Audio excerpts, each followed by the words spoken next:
Okay, I am hoping that everybody can hear me today. I have no idea. This is the first time I have ever done a live on YouTube. And so I kind of decided to do a live today. Everyone can see part of my messy kitchen back here.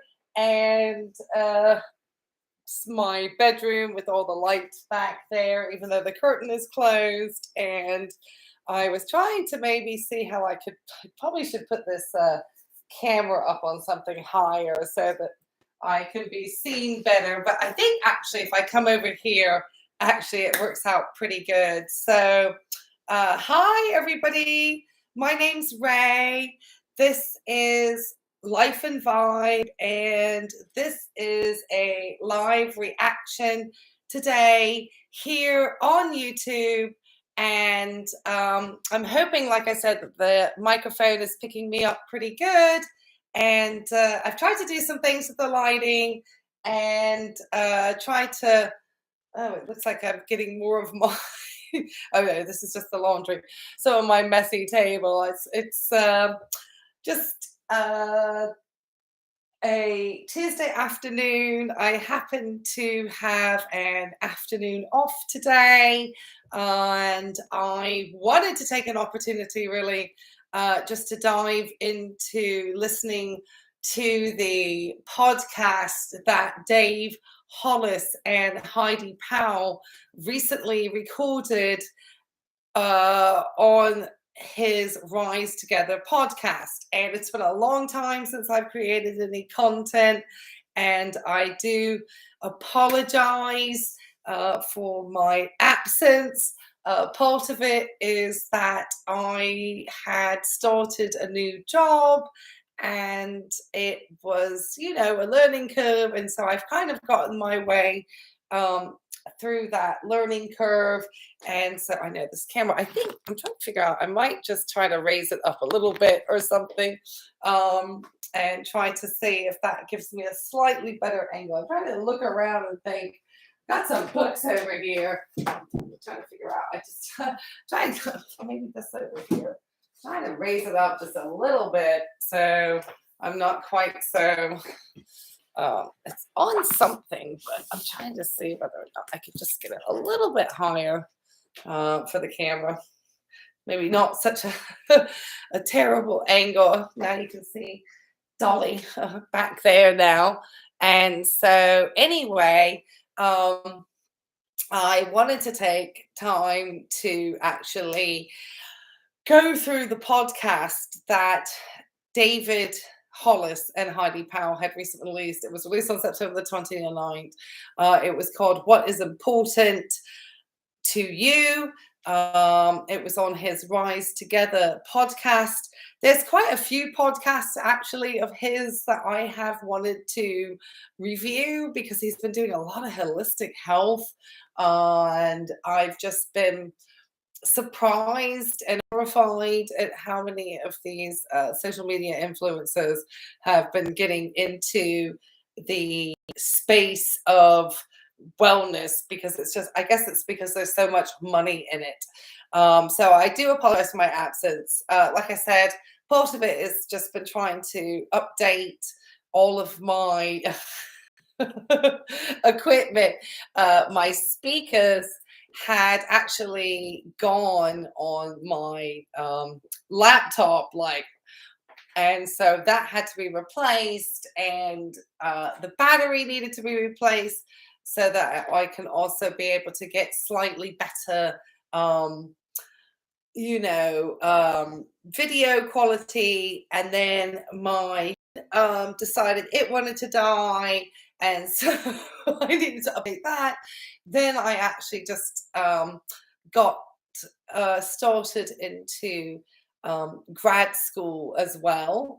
And so I will be studying to be a nurse practitioner. And so my classes officially start for that online next week. And so I will be devoting a little bit more time to my studies and doing that. So I have no viewers. I'm going to give myself a like just to, oh, I can't even. I just want to say good afternoon. Just to see, this is, I had to wait.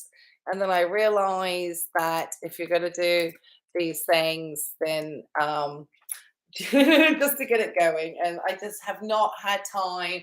I have so wanted to have time to sit down and film. And I filmed a reaction to a Dave Hollis podcast back in July. And I came to edit it on my computer and it was just terrible. So, like I said, I've had to send off and get all these things fixed. And so that we can at least have better sounding things. And then today, like I said, because I'm getting ready to enter into grad school next week, I am probably going to be doing more live streams because I would really like to continue with this channel and calling out people who have no qualifications and no business producing health or wellness advice. I've heard some horrific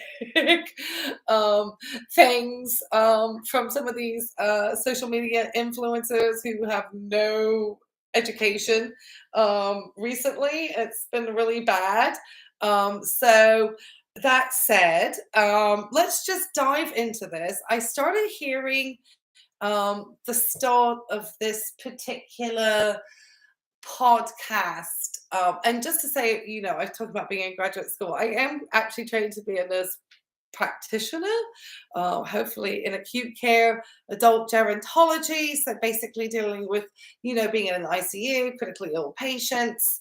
So hopefully have a little bit of experience, though I know nowadays kind of, demonizing healthcare professionals and, not thinking that people with qualifications or education or people who study or spend years studying or who try to learn and look at evidence-based practice and just don't use like anecdotal stories are no longer in vogue or fashion, and that you'd much rather spend your money with a charlatan. I understand that, if, I guess, as a physician or somebody, as a healthcare provider, you may not be giving like great positivity news all the time. And I guess that makes it a little less appealing for people to want to have conversations with us. So anyway, let me grab my water. Let me get started because I just realized I've rambled for like 7 minutes and I probably should edit the hell out of this. And nobody's joined me, which is kind of what I anticipated anyway. So anyway, let's just get going. Let's just get going because I've talked enough about why I've been gone. And my teeth were done today too. So that's a whole different story. And my books have been delivered. So I'm kind of excited to go out and see those. But anyway, let's just get to listening to this podcast. I'm going to try not to stop it too much. I'm going to be doing laundry because just listening to Dave and not doing something productive, it just seems like an utter waste of time to me. So I need to be either in the car driving or doing something productive. So if you would like to join in a menial household task as we, shout how crazy these people are, then please feel free to join me. So this is episode 211. It's the Rise Together podcast. It is what is most important to you with Heidi Powell. So I'm going to make sure I have my volume up. I'm going to try to play at normal speed. And I'm going to put the phone next to the microphone to get the best sound quality. And if it sounds terrible, all of you who are not watching me, please let me know. Welcome to Rise Together. My name's Dave Hollis. I'm the host of this show where we're going to hopefully have you feeling a little more normal in the human experience. Maybe see yourself even in some of the stories that are told, or have your appreciation of what it means to be human expanded by someone who's come on as a guest who's had a different life experience. In all of it, we are trying our best in community to learn from each other, to grow, and maybe even have a little bit more compassion for what it's like to walk in each other's shoes. When we do, we all rise together. I forgot how I learned this shit. There's a lot of. I forgot to mention there are trigger warnings at the start of this, and they actually did mention it was kind of a dichotomy in their description. One, it talks about that there's a fact of trigger warnings because they're going to talk about panic attacks and specifically Heidi Powell's panic attacks. And I don't know if it was a recent one or one that she had back. It seemed like she had something in July, but it was posted recently. It was very odd. I don't know how to show my computer screen and share that. I haven't gotten that technologically savvy. But anyway, that's kind of what happened there. So anyway, let's just continue. But anyway, I did want to preface that if anybody has that as a trigger warning as a healthcare professional, I definitely want to make sure you know, because you still there's some loose whether or not she really had that. But anyway, let's go. Hi. Hi. I have heartburn. You have heartburn? Yeah. What did you eat that gave you heartburn? Stress. Stress is the source of my heartburn. I think it is. I really think it's all the vitamins I'm taking. I'm not kidding you. I actually believe that they get stuck. And I'm a little bit worried. Okay. I just want to talk a little bit about the use of vitamins and supplements, specifically when you're talking about people who are younger. And the reason why I'm mentioning this is that Heidi is somebody that I rarely see in her Instagram videos or in her home. And I know part of it is because she has a business where she sells these types of products. But I rarely see her with real foods. And her discussing, the fact that these vitamins are stuck down her throat. One, if you find it hard to swallow, I would suggest that you take it down with applesauce or something. And two, there's a lot of, I think, debate within the medical community about really somebody like Heidi, who is young and healthy and should be eating a balanced diet. Why would she be needing to rely on taking all these vitamins and supplements? It's just what we call in the medical field extremely expensive urine. So I don't know why she feels the need. I know it's things that they often sell. I would rather have people save their money and use that money to invest in really good whole foods that you could eat. And then if you're finding it hard to find time to cook, then maybe looking at having some type of fresh meal delivery service that is probably going to save you money comparatively to what often these people want you to sell and spend on supplements. So just the whole thing, and then it causing her heartburn. I mean, I wouldn't be surprised. Absolutely. I would not be surprised. Anyway, that's my thoughts as a medical professional. Worried that you know what happens when pills get stuck in your esophagus, right? No, I don't. Tell me. They burn your esophagus. So why are you taking so many your pills? esophageal lining. Why are you taking so many pills, Heidi? Yeah, I need to drink a lot of water. Hold on. Do you think that there's any chance that your conscious thoughts as the captain are signaling to your unconscious thoughts to have a reaction?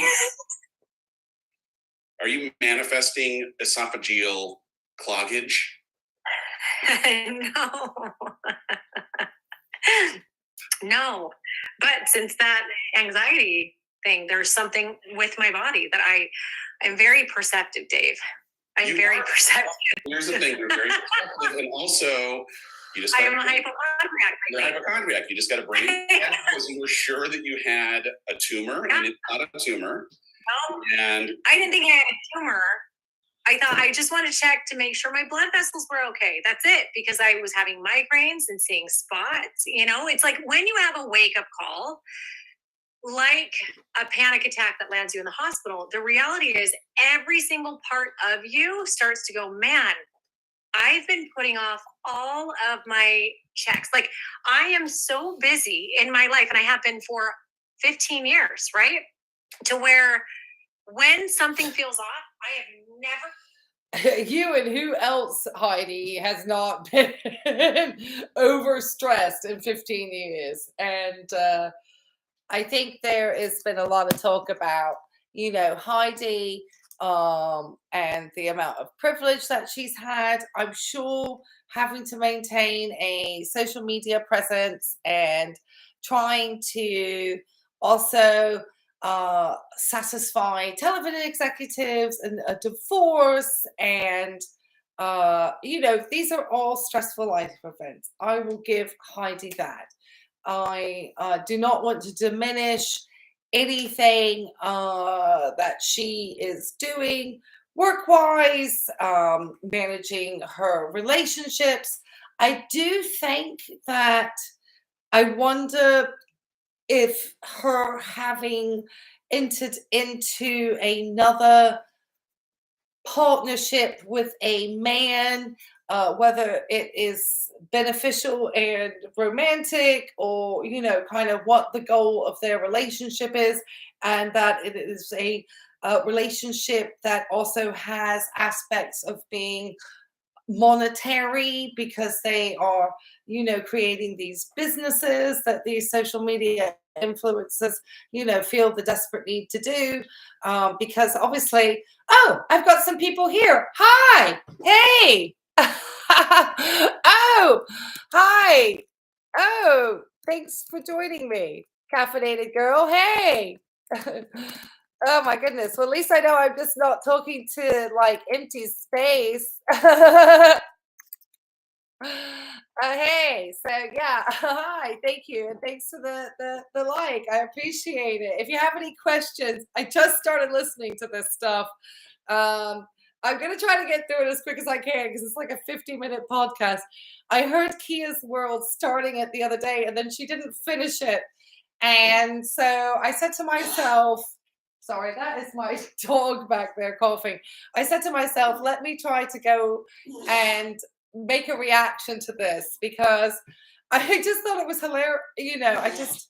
I just don't like the idea of, especially me as a healthcare professional. I take these things really seriously, and these types of events happen to people that maybe are really suffering through. This is a serious mental health issue, and I just feel like they're laughing about it. They're taking it. Oh, I'm so glad I'm in the long last couple hours of my day. I hear you. I actually was saying that I have the afternoon off because I had a dental appointment this morning, and I'm getting some stuff done. And it was a little bit more discomforting, so I just decided to stay home. So now I'm here just folding laundry, and I just decided to go live because sometimes a lot of times it's really easy not to have to edit. So and I wanted to talk about this and just not get it really delayed out because I don't know, this one is wild. These two are wild today, so let me carry on because that Heidi has just started talking about her anxiety, and I was just saying, I'm back to grad school. I'm studying to be a nurse practitioner and to work in emergency rooms. So I would be meeting people like Heidi suddenly coming in with something like this going on. It just seems a little exaggerated. But anyway, let's listen to it. I wasn't there. I don't know. Never been the kind of person to go to the doctor. I'm like, I'm fine. I'll get over it. And a panic attack had me in a moment for the first time in my life, feeling like those were my last minutes. Like looking at you, I remember being like, I'm never going to see my kids again. Like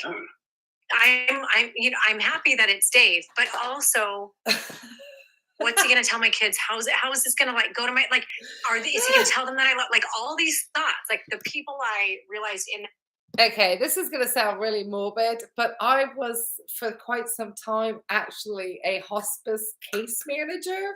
And I also worked at a dedicated hospice facility with hospice patience.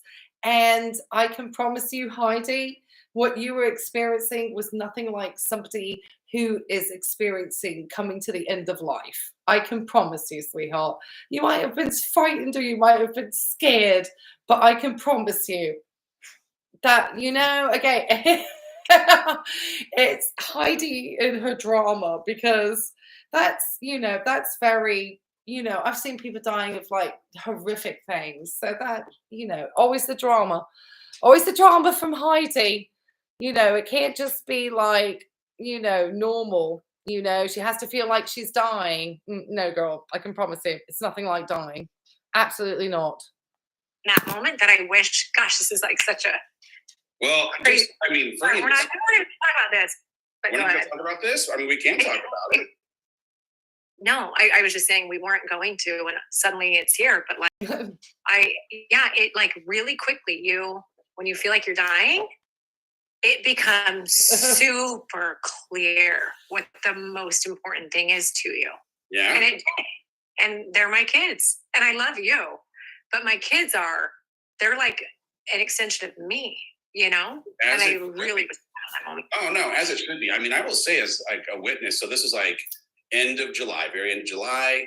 Heidi had a panic attack. First panic attack she's ever had. I have never, ever seen anything like what I saw in you experiencing what you did, because the terror in your eyes, the like sureness that you had that you were actually dying. I could never have imagined that it was going to be the way that it was for you, and the urgency with which you were hoping I might get help and everything else. Like, it was scary. It was super, super scary. I'm sure I've never tried to be so calm in such a high pressure situation in my entire life. But the idea that like your brain is powerful enough to convince you that you are dying in that moment is mind boggling on some level, because you're such a high performer. You're such a handles stress. I don't know. I mean, it's been a little bit of time. I wonder if there is, I wish I knew how to show these on the screen. Maybe they're showing up. I have no idea. It says, I wonder if there's any relation between Heidi and Rachel both talking about, I know. I'll tell you what my thoughts on that are. That's a good thing. If you've been following anything lately in the news, one of the things that they have decided that we need to start screening people for, especially sort of post anything that has been, related to the situation that some may not think happened, but most of us in the healthcare profession realize really did happen. And it kind of spread across the globe and we all got vaccinated. We know that situation. There has been more discussion about screening people for anxiety and anxiety disorders. And if we know anything about Rachel and Heidi, is that they are certainly, at least allegedly in my mind, as a healthcare professional and somebody who dedicates their time more. I hope you can hear me clearly. Let me know. I've got a microphone in the hopes that things are better and improved equipment. Is that they are definitely smart about trying to monetize anything that might be whatever the thing de jour might be within the wellness industry. And I think that part of that is the thing about anxiety. So I think it's extremely convenient that they have been talking more openly about that. Whether that is because they're just trying to hitch it to the wagon and start to get themselves into that space and be able to feel that then if they've experienced it antidotedly, then they have in their mind, as we know, then expertise to talk to people about it and guide people through it and monetize the situation from it. And so that in my mind, it's just that I think they have been both guided also by Dave. And so they probably have that marketing mindset. I mean, they are fast to get on those things. I mean, Rachel is desperate to get out that What the Health book, which I am waiting almost with bated breath to trash. If she does dare to actually have the audacity to release it. Her lack of respect for those of us who spent years studying healthcare and working in the medical industry is appalling. And she gets on charlatans and people that most respected professionals that I certainly would have respect for, who work in, I can promise you, if Rachel was suddenly having a real heart attack, that's the place where they carry themselves to. And that you notice that Heidi, when she really genuinely was feeling like she was having a panic attack, went to an emergency room. She wasn't suddenly like calling her spiritual breathing healer. Isn't that remarkable? Yet they try to persuade people to spend remarkable sums of money on those types of folks, when there are so many better ways to maximize your healthcare and do things far less expensive, far more effectively, that would provide way better health. And that was a long bloody answer. So I apologize to that caffeinated angel over there. And I definitely can agree to that because I drink way too much coffee. But yeah, so I think the panic attacks are a chance to get on that panic. I think it's trendy. I think it's trendy to be with anxiety and this, thing going on. I don't know if they were just having overwhelm, because real panic attacks and anxiety, that you can have anxiety and that can mimic panic attacks. Panic attacks have very different degrees of severity, and they are hallmarked by different symptoms that can tell you whether it's like a a 1 or a 2. It's been a while. It's all part of the DSMV for psychological, and it's been a little bit while since I've delved into that part. And I know, though, that obviously I've had to deal with people who are going into hospice and who certainly have had to manage a real anxiety because they really are dying. Anyway, I just think they're trying to frame it for something in the future. I don't trust these two for anything that's like organic or real. And that's why I find these types of people problematic. I don't think either of them ever went to college. Not that people have to go to college. My mother never went to college. But if you're going to try to talk about topics that involve people's health and stuff, I mean, please don't. Well-ish person. And in that situation, there was no like normal thinking. It was all survival thing. I think what's more fascinating is not that my brain convinced me that I was dying, because that was easy, right? Like, to feel what I was feeling, for anyone who's done it, to actually physiologically feel the things that I feel. When you feel that, you're going to think you're dying. Like, I've had more people reach out to me knowing what I felt. And I've been through a lot. I freaking pushed babies out of my lady parts with no epidural, and I didn't think I was dying. The pain of that, I like kidney stones, didn't think I was dying. All of these things, did not think I was dying. But it wasn't even the pain. It was the symptoms, the uncontrollability of the symptoms, right? So the most fascinating thing to me is that because I thought I was dying, so it wasn't my body had me think I was dying. Because I thought I was dying, I manifested actual panic. I'm curious as to what she thinks dying feels like. I mean, was it that her heart was racing? Was her blood pressure elevated? Was she lightheaded? Was she dizzy? Was she forgetful? Was she sweating? Was she spinning? I mean, there are so many different types of symptoms that could go. Was she feeling agoraphobic that she couldn't step outside? What were the exact symptoms that she just says she felt like she was dying, but she hasn't actually explained what she thinks dying might feel like. And I doubt she'd have a clue, actually. Manifested symptoms that further solidified and ingrained that I was dying. And then it was like, oh my gosh, I'm dying. And then it made the breathing more uncontrollable. It made that it was insane. It was wild. The paramedics ended up coming into the room, and they quickly put you on a blood pressure cuff and a heart monitor, and there was 5 of them. And oxygen on your finger. Yep. And the initial responder, because he ends up saying later on that, man, we actually respond to quite a few panic attacks. People think that they're dying. It turns out they're having a panic attack.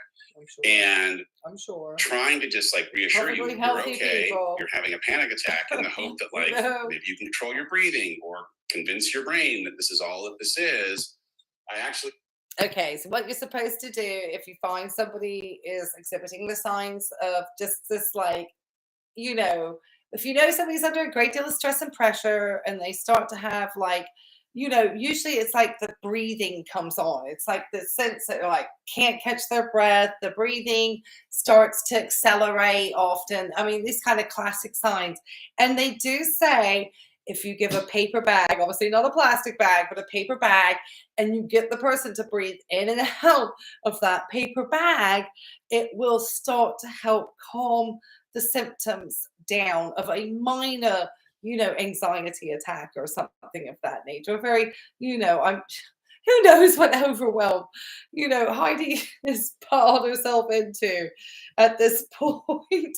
I mean, I think it's good that they are bringing, awareness to some mental health issues. Obviously, I don't know about their approach to it. Obviously, they haven't spoken to a professional.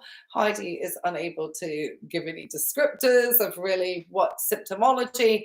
I mean, I'm sure those EMTs were having a laugh. I mean, honestly, they were so young, they had no idea who those 2 people were. Thankfully for those 2. We ended up going through the room, and I asked each of them, hey, you're a professional, you work as a paramedic, what do you believe that she is suffering from?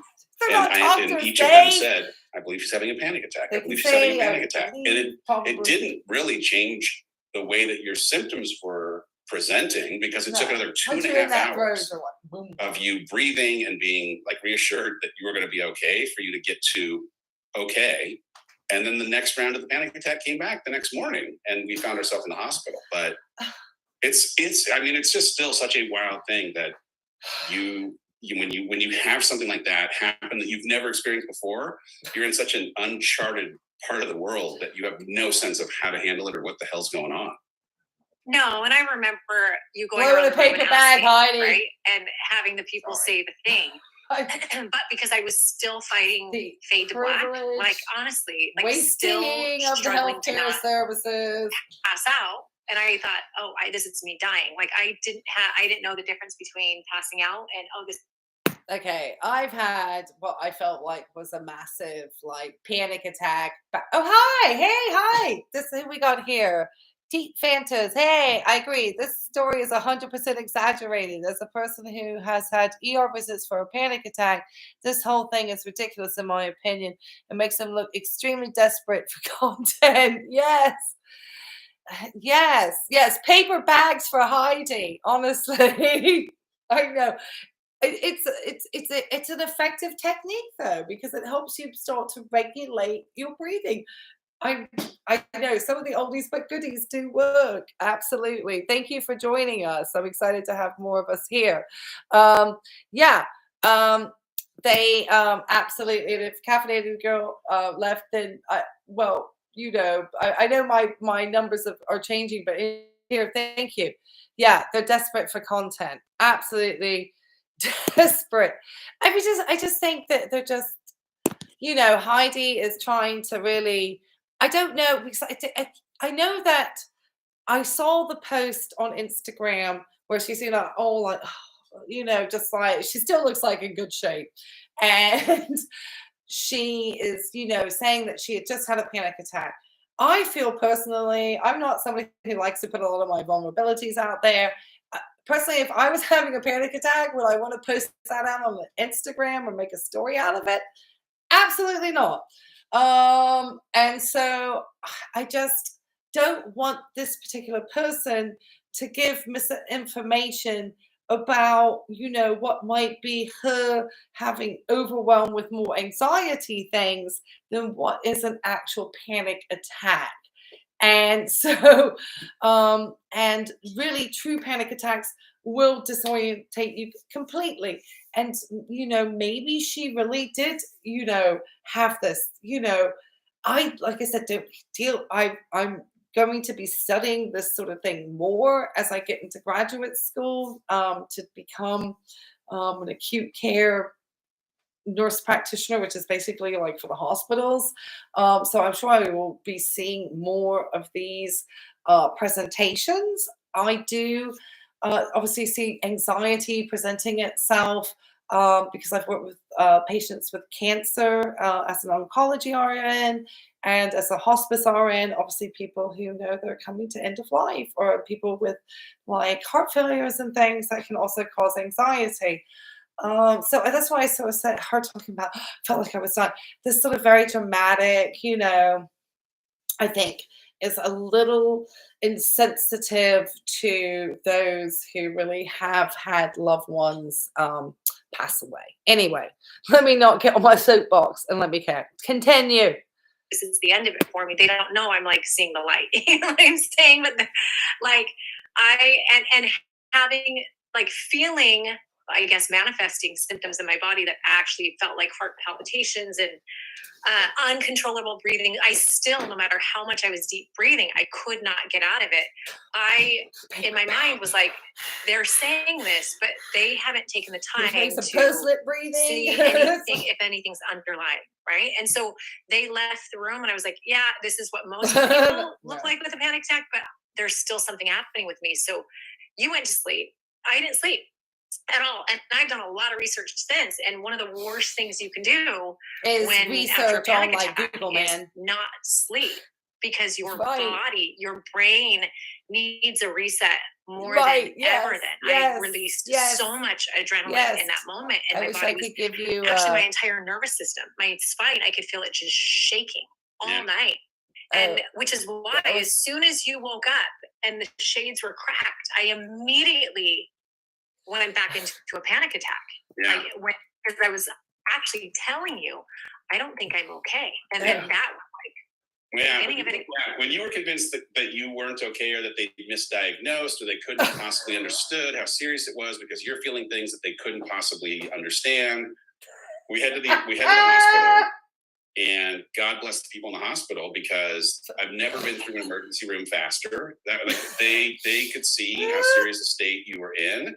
And they immediately got you on the EKG, which was genius, because you were so certain that you were having a heart attack.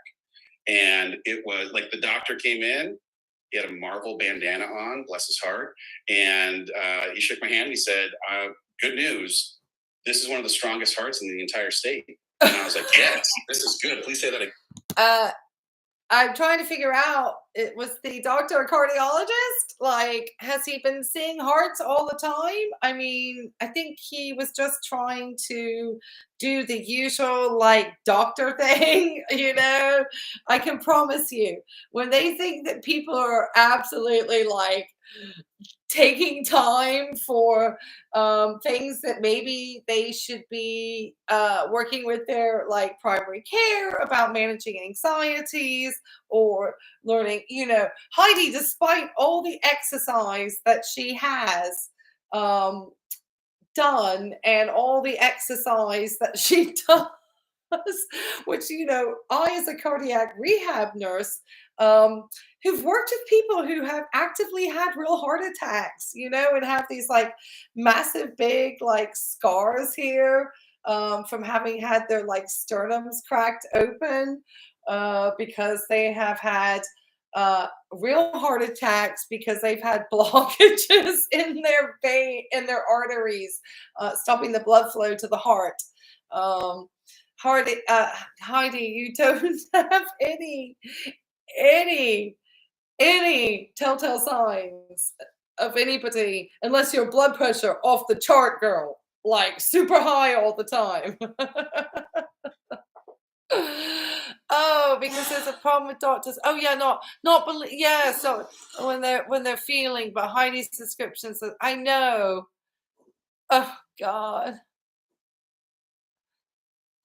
Oh God. Maybe the doctor was flirting with Dave.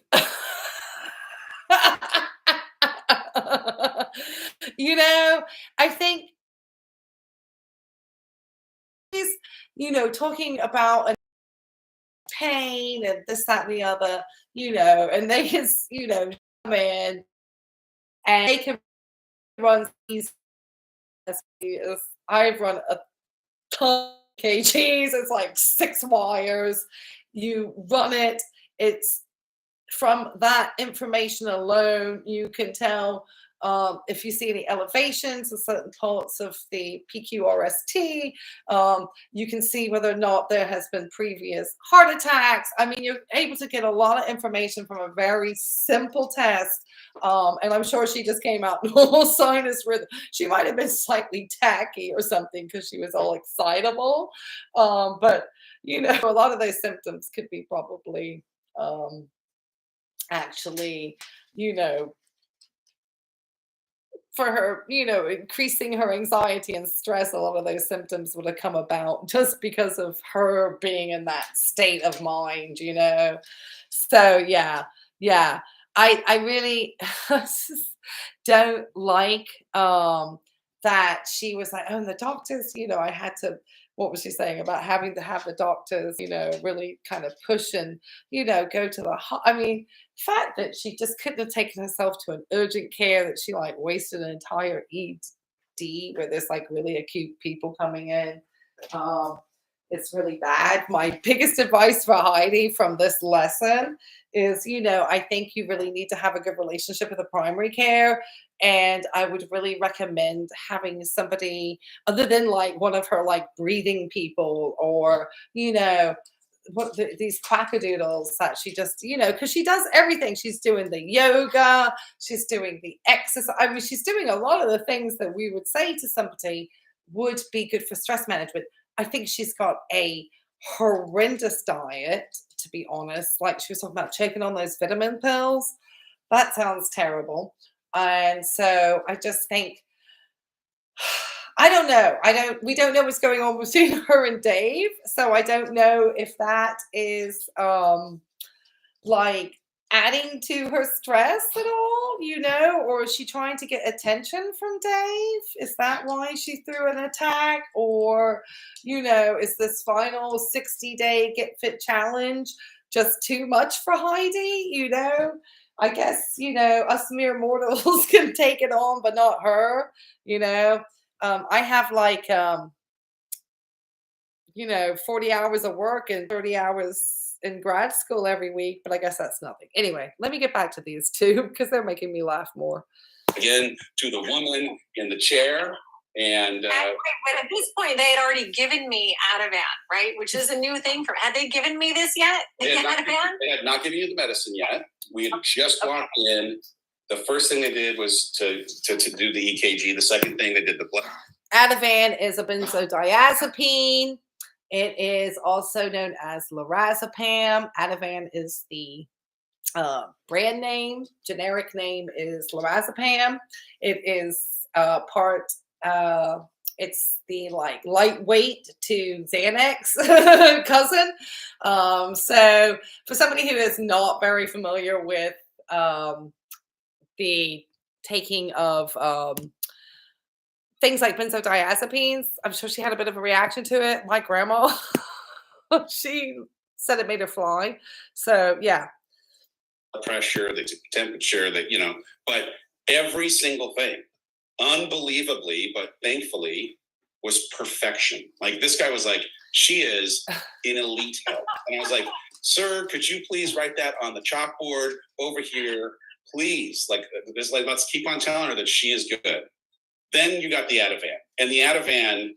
Because I was still not calm, and you know what it was? They then started saying, "Can I just recount some of this? Are you okay with it?" Recount. Oh away. yeah. They had said, "Oh God, what do you do for a living?" Remember that? Like I was starting to calm down. They said, "What do you?" I'm just gonna say this real fast. Yeah, she definitely has some issues with her eating disorders. Do for a living? And then I started going into another panic attack in the middle of the hospital, and that was such an indicator for me that what I do, like I posted about not too long ago, like something that I believe in, I know it's my calling, right? And I'm diving into this thing that I love so much, but I realized I have dove in so much and so hard in a way that has me disconnected from what's good for me, what serves me, and what serves my people. And I didn't even notice. But that was my thing. So back now, so then they give me the Ativan, which I'm sorry. By the way, is like sorry, I dropped my phone. Sorry, I dropped the. Oh, that's my dog there. Sorry, I was so overwhelmed by what Heidi was saying. I had to stop for a second. I can't believe she had a panic attack in the hospital. Those poor nurses. That's all I'm gonna say. And then the other part is just she needs to really, I think, not have gotten into a relationship so quickly after a divorce. I think that is just the toxic thing. I've been divorced. I've been single for quite some time since the divorce. My marriage was like 7 years. My ex-husband had been a famous Mexican TV personality and still is to this day, and that's a whole nother story. But so I have seen that kind of part of the world that, the Heidis and the Dave Hollises, and where they come from in that respect. And just her throwing, like, I just can't imagine. There are really sick people in the hospital, and the nurses and doctors, we work so hard. And I think she just has reached an overwhelm. Like I don't know if it's for content. I don't know if it's because she is just realizing that maybe this thing with Dave isn't working out, that this, what is she going to do once the 60-day fit challenge comes to an end? She says she wants to really be with her kids, but I'm doubtful about that. I think she has just had this all like come to her, and it's just finally, she's like everything between the passport, us people who are reacting to her, and her relationship with Dave, and the nonsense that they're peddling, and the overpriced bullshittery they're out there peddling. I think it's just all getting to them at the end of the day. Now she's like training for like that fitness thing. I mean, like, could this lady just, I think she doesn't know how to slow down. And I think that is what finally sent her over the edge. And she got Dave there. I mean, shit, I would be having a nervous breakdown, a panic attack if like if I had Dave like sneering behind me constantly on an Instagram. Anyway, yeah, I got in a new relationship, bought a new house, started a business, a new partner, like, exactly. She travels, she can't keep up with her passport. I mean, Jesus Christ, anyway.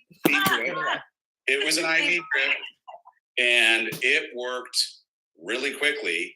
And Heidi went to a different. It wasn't an IV drip, okay? There's no such thing as an IV drip like that. I mean, they gave her recorded like it for an injection. Just quick we have hoses now.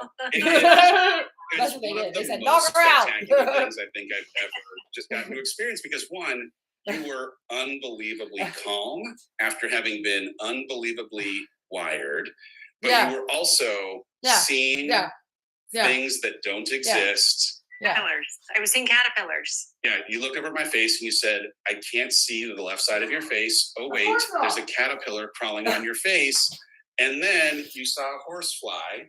You know what? You named the horsefly, and then you I don't know if Heidi was exaggerating, okay? But if she is somebody who is naive to taking benzodiazepines and they did not give her just like an oral medication, like they decided because she had thrown a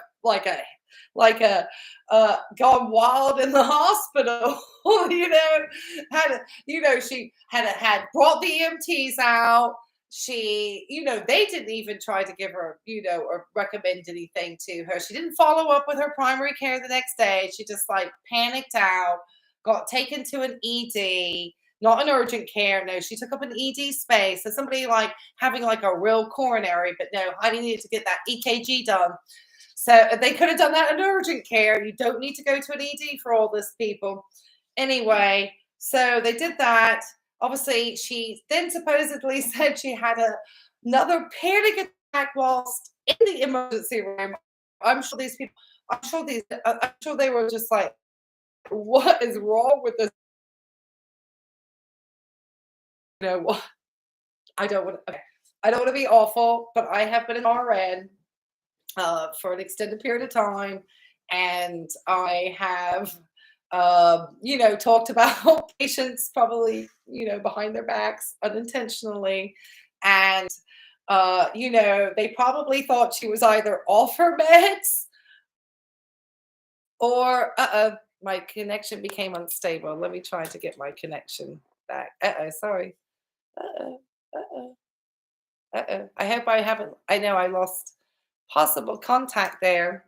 Let me see if I can disconnect other things. I'm back. Hi. Okay. It said for a second I was hello. I'm sorry. I lost a little bit of connection there. I moved it. So now you can see where I'm probably folding my laundry over here.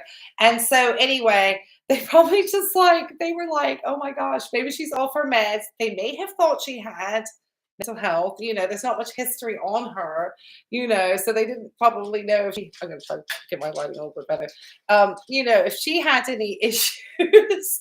So they didn't give her an oral medication of lorazepam. So they gave her it wouldn't have been a drip because she certainly wasn't in that level of seriousness. They probably gave her an IV directly into the vein because I've done it a number of times for people. And it was probably a very small dose. It was probably a minor dose. I mean, maybe 0.5 milligrams, 0.25 milligrams, something small, I can promise you. And it probably sent her out because she's probably very benzo naive. Probably not the best thing to give a benzo naive person is like direct IV access lorazepam, but they probably wanted to knock Heidi out because she was throwing a fit in the hospital. You can't have that shit going on. You just can't. Not saying they medically restrained her, but it was pretty close to a chemical restraint that they gave Heidi. Followed it with your eyes across the room until you saw another one. And it was just like we kept on having the wildest conversations about standing in a mall, standing in a field, standing like wherever you think you are, you're right where you're supposed to be. This is fantastic. I'm trucking. I remember that. And then I feel like that Ativan was in my system for a week.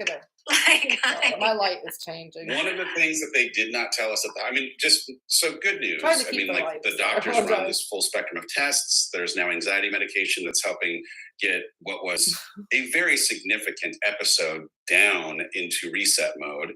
And what they didn't tell me, and I think I would have liked to know this, is Heidi needs microdosing of ketamine with this woman for the next 24 hours.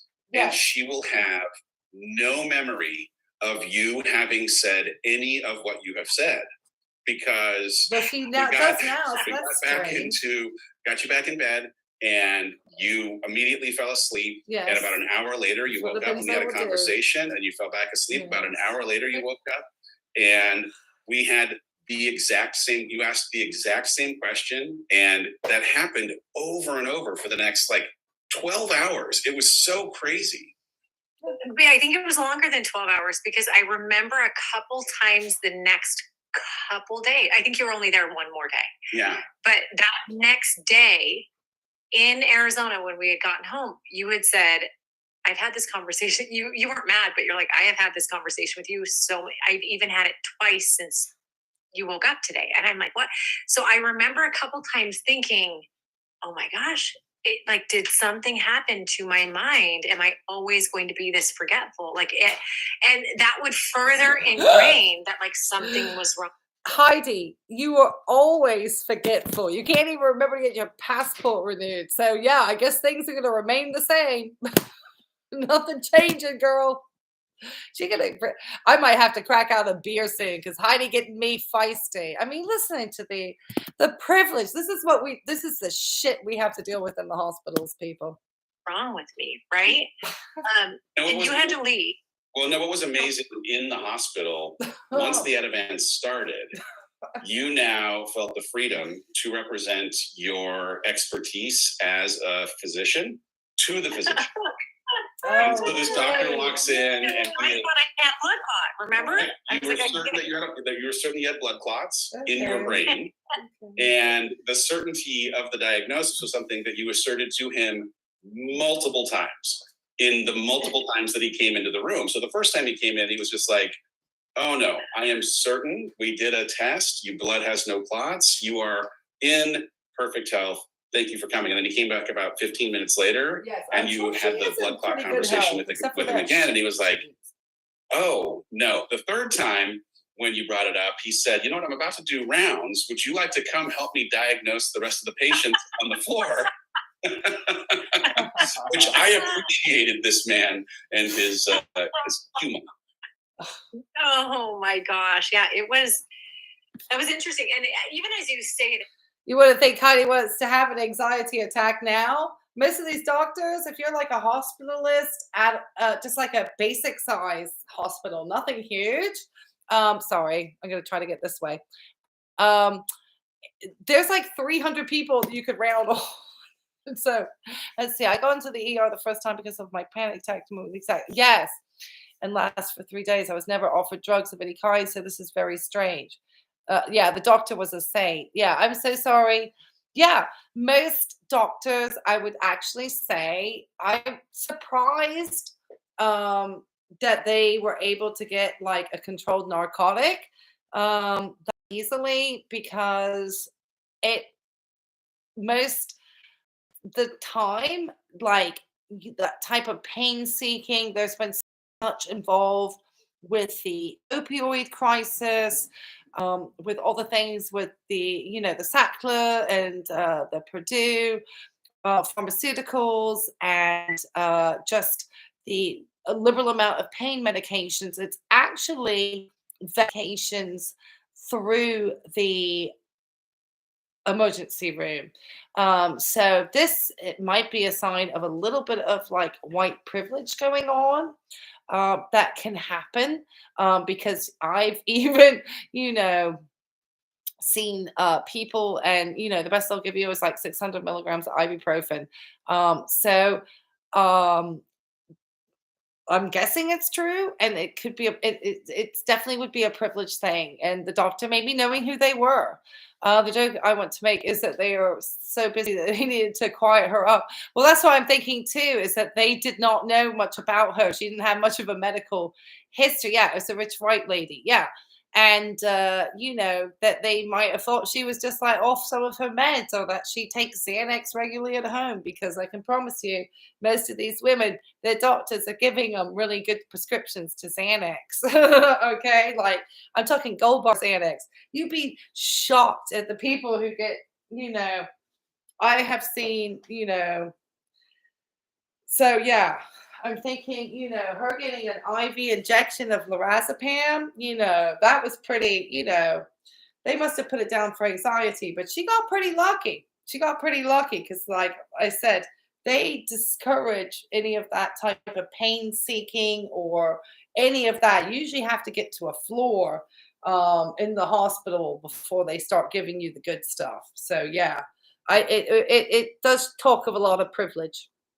It's so funny because now, just last week, since I got home, I was ordered by my doctor to do a brain scan, to go see a gastroenterologist, because again, so many symptoms manifest as the result of a panic attack. Sorry. Right? Like things that truly, like, even if they were symptoms on a daily basis in my life before panic attack, I don't think I would have even noticed them because I spend so much time busy, right? Either busy with work, busy with you, busy with my kids, all these things. Not a lot of time do I spend busy with myself, which those people watching right now, if you're watching this or listening, whatever, Dave and I are in separate rooms and neither of us have our kids. And part of the reason is a realization as I've, these past however many weeks, months have passed is like, one of the things I think most humans, we're so flooded with stimulus and with things and with to-dos that we don't we're human, human doings instead of human beings. And we need that time alone. We need, I through this. I have to laugh about Heidi and her to-dos. Her to-dos are like having a meeting while people are cutting and blow drying her hair, which was, when I saw that, I was like, that is one of the most privileged things I think I have ever seen. The fact that she was, going on about her mani-pedi the other day. It's like, I guess that's like, I'm trying to be relatable. Like, look at me. I just need mani-pedis, And I'm just thinking to myself, she has no idea. She has no idea what really hard work is. And so it's just, I think that is where it is problematic for me sometimes, is that I have worked, and I'm sure everybody here has worked some really long and hard days. I have been working since I was a child, doing something, either babysitting or mowing lawns, or working while I was at college, and working shifts that have gone on for 20 hours on the floor, and just worked really, and for her just to be sort of just thinking it's just, her not managing and understanding that she really is out of balance in her life at this time, despite all of her meditation and yoga and the amount of time she spends live streaming. It's just exhausting to me. Anyway, let's get back to it.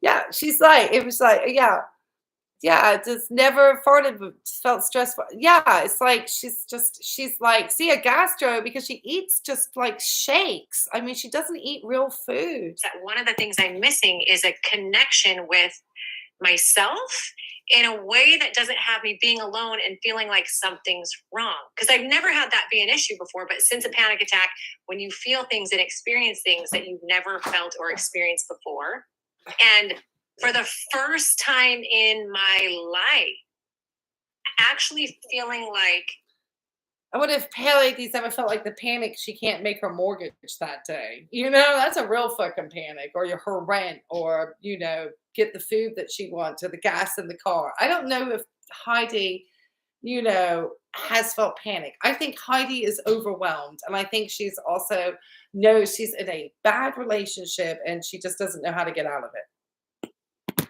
Like actually being aware of what death is, that's what it is. Yeah. It's like, I knew I had kidney stones before. All these things that really were painful. No but idea. In my mind, I'm like, sorry. There's an issue that's fixable, or there's an issue. No right? idea what death is. But to not know and to have symptoms that literally went from head to toe and inside and outside, and every single bit of it had me like, oh, this is the end. This is what your body does before you die. One of the things I realized I wanted and needed was time with myself to like get to know myself, get to know like, what these things oh my mean. God. But Oh my God. Oh my God. That would be Heidi's nightmare, is time alone. What is she talking about? That is her idea of a nightmare. This woman, there are just some people who are put on this planet. And I had a friend of mine, and bless his heart, I love him to pieces. They do not like to be alone. I enjoy my alone time with my dogs. And I love the time that I'm at work, and I love the time that I see my friends. But I have a feeling that, Heidi, once she becomes an empty nester, or, or any of these things, I mean, I wouldn't be surprised if she starts a business with her kids in the future, because I just don't think this woman can be alone. Wow. That's, alone getting a pedicure? I mean, she can't even do that on her own. It just is laughable. Sorry. I've had time over the past how many weeks, months to get like a brain scan done and meet with the gastroenterologist. Yeah. And everything's coming back totally clear. Like everything. You're in good health. You're in good health. What a shock. I'm in really good health, which puts my brain at ease a little bit, but also reminds me that, like, hey, I've spent a lot of years not actually doing a lot of the checkups because I eat healthy, I work out, I do all of the things, but still it's important that we put ourselves first and we do the checkups that we need to and all of that. For sure. Yeah, absolutely. And I would agree with that. You know, this is Breast Cancer Awareness Month. So, you know, if you haven't had your mammograms, you know, double check your health insurance because most of it should include it free as a preventative screening. I always recommend if you can, and it's included, get the 3D mammogram. It's just easier, better. That was the one that the radiation oncologist who I worked with recommended. So I just really agree with her. She's at that age. She should be getting screenings. You should be checking your blood pressures. I mean, I totally agree. That is the sort of healthcare that you should be focusing on, not the, you know, quackery stuff that they talk about all the time. That is just BS, you know, and I'm surprised her stomach hasn't been chewed up on those vitamins yet. I mean, like, mortality motivation is a thing. Yeah. And I think when people lose a loved one or have a brush with death or whatever, it can. Yeah, I agree. Caffeinated Angel. I do think she does have some type of anxiety. Sorry, those are my dogs going off. And maybe get some behavior therapy. Yeah. And then maybe I do. I think she actually, you know, she's getting the medical clearance. Like her stomach is good. You know, I don't think a brain scan is going to be what's, you know, is going to be what she needs to have. Sorry, my dogs are protecting. You can see my dogs back there. I guess they see other dogs walking up here. So you'll see Dolly and Junebug back here. So I apologize for their noise. It's one of those things when you have a window that faces right in front of a pathway and everybody's out there walking their dogs. But yeah, I definitely think that, and not one of these like breath meditation, you know, gurus. I think she needs to actually sit down with a licensed PhD, either psychologist or psychiatrist, depending on, you know, medication route or whichever route she wants to take, and actually find better ways to cope with all of these things that she is trying to manage and handle. I just don't think the breath work and all of these kind of new age guru things that she does and that she's trying to get Dave to do with her, I just don't think these are beneficial for her at this time. I just really think it's like, I mean, this is wild. I mean, I just can't believe that. And I just can't believe these people. They're so cute. Oh, yeah. Thank you. Thank you. Yeah. Doggy sightings in the bag. Yep. 2 of them. Junebug and Dolly. Yeah. There they are. Let me try to. There they are. There. Why don't you show how cute you guys are? Both of them are rescues. So I always say rescue, don't adopt. Anyway, let's get back to these 2. Just wildness here. I mean, God, I go to graduate school and I'm studying to be a nurse practitioner so I can get something like Heidi showing up in my emergency room. Great. Just, you know, Heidi, go speak to somebody professional, please. I mean, one of 2 things. It can freak you out and all of a sudden you become a recluse, or it can motivate you to live life while you can because you don't know how many days you got. There's, I think, a little bit of, you know, like it's been interesting, if nothing else, for you in these 2 are nowhere near death. 6 weeks. There's been except maybe more of an inventory of, kill them. All right, if I recognize that some of the way that life was being lived was complicit in this panic attack having happened, how do I reorganize my life or prioritize so much money, so much structure privilege to avoid something that wasn't they necessarily don't really know what hard life is. Is. That's the problem. A preservation of life kind of thing. You know, who wants to live an insanely chaotic? Heidi needs to work on not being married constantly. But I commend you for that, because it's good to have an event like this create something of change so that you can have the things that you care about most, the things that you actually spend time with most. Officially 1 hour until your favorite show premieres. Time to get some snacks delivered through Instacart. Hold on. Okay, What's let's this? get Okay, some hold on. popcorn. Is it had me realize, because I've had a handful of times since, people say, what's your vision? What's your dream? What's your goal? Like with regard to career and business. Because that's, when you think about it, that's what most of us go throughout life doing, is focusing and finding importance on who we are in the world rather than who we are in our world, right? And like I would almost chuckle and be, I don't want to say annoyed, but like almost shake my head when people would ask me that question, because I'd had that little brush with death, or I thought. What I would like Heidi to do is to stop like peddling bullshit products to people, you know, and fake friendships and, you know, stuff like that, you know. I mean, I recently just to sort of like with her charging people for community and, you know, these types of workout, but there are so many free community workouts that you can do actually in your communities. Like when I lived in Charlotte, North Carolina, I had so many like run clubs with breweries, or recently I did a free community workout that was hosted by a big retailer, Lululemon, and it was completely free. It had probably, I don't know, 80, 100 people. It was like on a Saturday. There is so much stuff. And then afterwards, I got to go to the store and get a free shirt. So, I mean, there's so much of this stuff, you know. I just think, yeah. Let's hear what Dave has. Dave and his cliches. There was such a lack of importance to the question of what's your vision? Like, you need to cast a vision for what you want to do in business, right? I was like, how stupid is that? That people care so much about it, because that was not even on my mind. Like, I don't mean disrespect to anybody listening. If you've been following me for a while, when I thought I was dying, I didn't think about any of you. I thought about my kids. Like, I literally thought of 4 people. I didn't even think. I thought of my kids. How will this impact them? Did I give them enough? Did I teach them enough? Am I like? And I felt well, Heidi, I mean, if you're so concerned about, you know, your children, have you gone to, you know, have you actually created a will? You know, have you got all of these things properly planned out so that if something were to happen to you, you have your life in order? Or is like that too much to ask, you know? Because I actually, believe it or not, I'm older than Heidi by quite a few years, but I do not have children. You know, I'm not married. I'm divorced.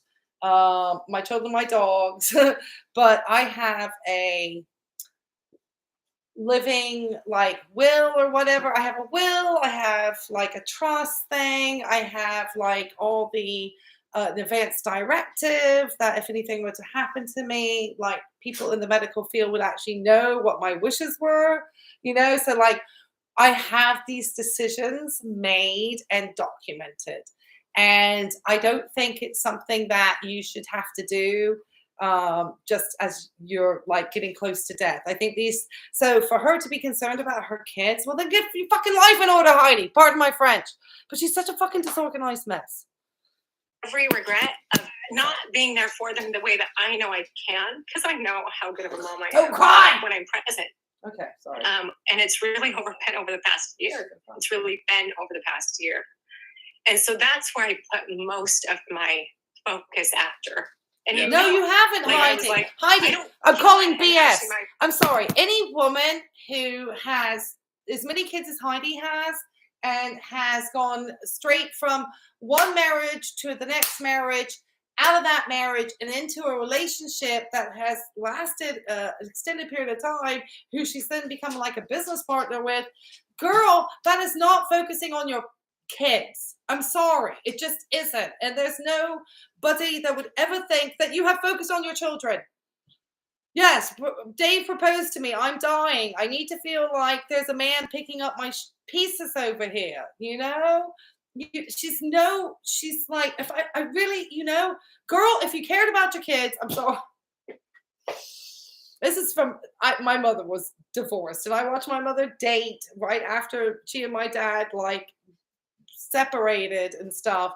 And it made me feel really like I didn't I didn't really matter to my mom, it was more important for her to be out on a date, So I think that's probably what her kids feel like. They're probably used to it by now with her. But I mean, girl, I know you're talking about your kids stuff, but then why then why did you not at least wait a year or two before you started to date somebody else? I mean, God, that tells me you don't get two thoughts about your children. And I'm an ex-school teacher, so I've seen some messed up kids. I've had all the high-paying professions, teaching, nursing, all the good stuff. All the stuff that they don't show any respect for. So I'm getting feisty about to have a beer. They just get me hated. They're so privileged. Vision for work. I said, listen, I know most importantly the life, like who I want to be. Like I realized that like identity and who I am is at the core. The core of all of it. I drew a visual to you last night over the phone. Yeah. Like that is at the core. And I don't care about my business. I don't like in 90 years. No, you do care about 90 years. Business. I'm maybe going to be dead. Why have you done 3? I think it's 130. I mean, according to the doctor, you are in such good health that you have a shot at 130, but it's unlikely. Heidi sent me to a beer, man. But when I'm 90, it like I need to decide first, and I believe that I know, and I talk about this now. But like I've decided I've come up with a vision of who I want to be, like how I. That's the only thing I can hope. Okay, is that Heidi does not juice. Okay, as a fitness model. Okay, I know. I'm hoping that she is in a all natural, because I know she's been reason why I say this is one of the things that I used to work at a very big heart hospital here in the Hampton Roads area. That's kind of like my specialty is cardiology. And they used to say to me there would only be like a couple of reasons why people who are younger would start to get like palpitations, anxiety attack symptoms, especially for males. A lot of times our heart attacks or stuff is like from steroid use, use of cocaine, and, cardiac anomalies, So, but a lot of times for young men, it would be the use of cocaine, would probably precipitate a cardiac event or steroids. So I just hope that Heidi is not doing anything that would increase her anabolic ability in her body, and therefore would start to make some cardiac changes. Anyway, I'm just saying that. And yeah, they introduce their kids really fast. And so I don't really think Heidi puts her kids first the way she says she does, because I just think a mother who does that is not out trying to date. I just think she can't be alone. I think her being alone would say to her, I failed as a woman. I failed as a woman. I've been alone for quite some time. And you know what? It doesn't suck. And you guess what? You survive. I want my life to feel. What do I want it to feel like? Taste like? All that now is that be the next layer is my lifestyle with them, right? Now, part of a good lifestyle and what I want to teach them is me chasing my dreams, but not at the expense of me being who I want to be for me and being who. What's a Heidi's dream? Her to get married to Dave? It's not the 16-day Get Fit challenge. We know that much. It's obviously, I don't think Heidi really wants to be a business person. I think she just wants to be with a man who's the business person, and then she can kind of like tag her. Maybe her dream is to get back with Chris. Who I want to be for that. Yeah. Right? I'd sent you back a note of like, they need your presence more than they need your example. And more mean the example is like example of you chasing your goals. Like they need that. They're going to get it no matter what, but they need the former more than the latter. And if you only apply them the latter, it doesn't matter, because the absence of presence, you being the greatest hustler of all time, will leave them, like they need your presence. Yeah, and I have been a huge advocate of, and believe it, like you can be both. You can be both. And what I'm saying right now might not sit well for somebody else, because your balance looks different than mine, and it's okay. It doesn't need to look the same. But for me, and I've ebbed and I flowed, right? Like it is so important. And I know you had mentioned this before, that you had written it in a book. Like, it is so important for our kids to see us chasing our dreams, and to have our kids see us living our best life. Okay. And it might look however it looks for anybody, but yes, not at the expenses of us being present for them. And like, I don't know if I mentioned this to you last night, or I was just thinking it, but someone's going to raise my kids. Someone is, right? Like, it's either going to be me or a nanny, right? And the reality is, the kids are going to take on the traits and the characteristics of the people they are around the most. The people that they are.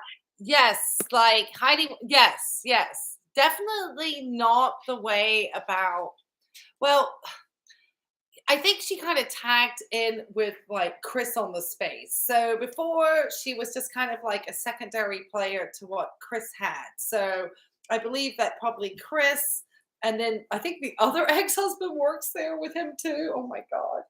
They don't even have other girlfriends. So I think that helps her function probably better, as well as like Chris, and then I can't remember the ex-husband, the first one's name. And I think he works for the same company.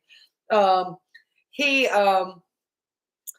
They don't seem to have female partners. Like, the only one that seems to have, and I'm sorry about the crashing. I don't know if it's my modem distance. I tried to turn off another one of, I think I had something else that was connecting and taking up some of my broadband space. Well, not broadband, Jesus, how old am I? Some of my Wi-Fi space. So I tried to clear it away. And then obviously my phone, I probably should turn my phone off. I'm trying to kind of like clear up the space. So I apologize for the crashing. Yeah. He brought her in. He knew what he was doing. He added, I remember when that TV show started all those years ago. And I remember when he was first on it. And then I remember when Heidi appeared in that, extreme weight loss makeover edition, because all those shows back in those days used to be huge. And I had a boyfriend at the time who was like a fitness fanatic. And I remember watching it, and it was just Chris. And then I remember suddenly Heidi showed up. Like, I wonder how she like persuaded the TV production people to like add her into the job, and then suddenly she was there with Chris. And then the next thing you know, they're getting married. They mentioned nothing about her having been married before, or even having kids before. She just seemed like, your classic like fitness Barbie, or whatever you want to call her. I'm a old, runner. I've had my time as a half decent athlete. I'm not like Heidi, like bouncing all the time. I think she like has like issues with the amount of exercise she does. I think she has issues with her inability to be alone. I think she's probably, and I'm not a psychiatrist, and I only have minimal psychological training as a registered nurse. But I would definitely say I think she has some codependency issues in there. And I think she is, wanting to be able to monetize more her influencer status, because she has a pretty good following. And I don't know how much of that she has monetized. And I think under the guidance of Dave, who has now lost Rachel, he could now guide her, because he lost his source of income when he and Rachel divorced, because he had left Disney. So, I mean, there's a bunch of stuff going on, man. I mean, I could not imagine it. I mean, I barely feel like I can get through the day, and manage, school and work and everything else without all the stuff she got going on. But she definitely got way too much going on. Yeah. Yeah. Then they brought Heidi in. It was weird. Yeah. She was grumpy about it. She doesn't have, yes, yeah, it was like, she just kind of came along, and then she was like, exactly, Heidi just like showed up out of nowhere, man. Deepest connected to. Like, they're not going to take on the traits and the characteristic of a parent who's not present. but chasing their dreams and reaching their goals and impacting the world. They're going to become like the ones that they're around the most. Like, our kids, like sometimes my kids will have sayings that like a nanny has, or Noah, like some of the ways that she talks sounds like your nanny. And we laugh about it, right? That's because they become who they're around. And so I now the realization that it's hold on. Can I hear this? Noah. Isn't that like the youngest of the children? The little girl is Noah. And Heidi just said that they become the most like the people who they are around, and that she sounds like the nanny. Does this mean that poor child that Dave and Rachel had adopted now is just being left to the nanny? Oh my gosh. I mean, I feel like they did that because it was trendy to be an adoptive parent, I mean, I just get the sense sometimes with these types of people that they just do things because they think it will be impactful. Yeah, exactly. That's Noah. Yeah, just wow. So she knows the nanny. Okay. All right, let's keep going. Got 20 minutes. Have a beautiful balance between dreams and my kids. And even when it's dreams for me, my kids, because they're such a priority, like I need them to know that I would give them up. My kids are priority. In a second to make sure that they get what they need. Because guess what? When they're gone in 2 years, I can conquer the world. I know my ability to do anything. I can do that when I'm not running out of precious time with them in my home. Yeah. Well, you just had a brush with it this last weekend. She stabbed Dave, man. Both of us. And, like, your reaction to homecoming was emotional at a minimum, because you're having this one. Your kids are gorgeous and they've gotten old just in the last couple of years that I've known you. But there's also that reminder when you see them all dressed up and looking like young adults that they're closer and closer to leaving the nest. And I mean, it's a wild thing to have these kind of milestones come and be something that's like both parts, like a celebration and also a little bit like sentimental. Yeah, it is. You know me though, and I think even before the panic attack, since I met you at a phase where it was like, I am giving up work, and God and the universe is going to provide a way, because I've spent 12 years not being present for my kids.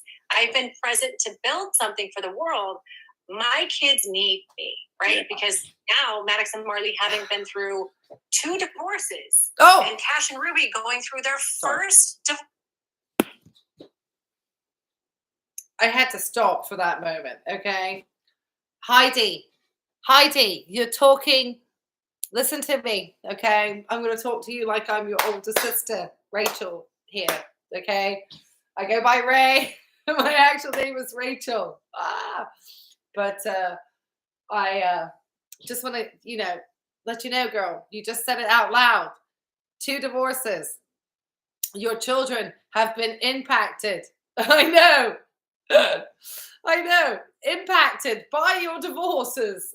I am sure your children seem, fairly well adjusted, despite the amount of time you stick them on social media, which I think would ruin any child's adjustment. And then the fact that they have then seen their mother hop to this new man who is making no real solid commitment to her at this time. I'm not sure what she's teaching her children. I think, is it 3 boys? No, 2 girls and 2 boys. I mean, they're beautiful children. Enjoy your children, Heidi. What a gift. I think she just doesn't even know how good she has it. She just really doesn't. Of course. Like, I care more about those kids than I care about any humans on the planet. And you met me at a time. I'm sorry. I'm going to disagree with that, Heidi. I'm sorry. Anybody who keeps going into one relationship with a man so soon after the ending of another relationship, do your children you not care about? Because that is a huge adjustment, just having that loss of a parent, and then to watch your parent spend their time with the new man is, I can promise you, doesn't make a child feel good. Coming from a child of divorce whose mother got remarried, I can promise you. I was there, right? And then got busy again. But even through all of it, there's never been a family moment or a vacation. No. Like, we've only really taken one vacation to Hawaii, but or a holiday where, like, it is a very, like, emotional thing for me. And it's like when I get close, when I'm able to just meld in and melt into family, the world actually disappears for me. And I'm like, nothing else matters. It's so wild because I'm a little envious of what seems like an almost uniquely positive emotional experience for you around these big milestones and holidays. And for me, I'm still in a both state, in that, and we talked about this at homecoming, like, there's something about these big events or these big holidays or the birthday parties or whatever that come up, and I've tended to be the host of the birthday parties. I do like to throw a big old inflatable slide in the backyard and have 1,000 people come over so that I can feel overwhelmed all afternoon. But there's something about the aftermath of divorce and me still feeling a little bit of this, like, man, these were things that we were supposed to do a different way because of how I thought things were going to, ultimately work out, but didn't. And I'm, I keep on rooting for, like, maybe this will be the birthday party where it doesn't still feel like. Sorry, I was about to say, Dave is actually having like a moment of clarity there. Sorry, my lighting looks terrible now. Dave is having a moment of clarity that, he's actually realizing that he was been recently in a divorce. I mean, it wasn't like he and Rachel were married for just a couple of years and the kids were really little and then he was divorced. I mean, he had been in a long-term relationship, in a marriage with somebody who they made a business out of the marriage. This is what is just so shocking to me. I mean, they just had they have no sense of just any level of discretion or any level of, they have no shame. They have no shame. That is what I'm finding surprising.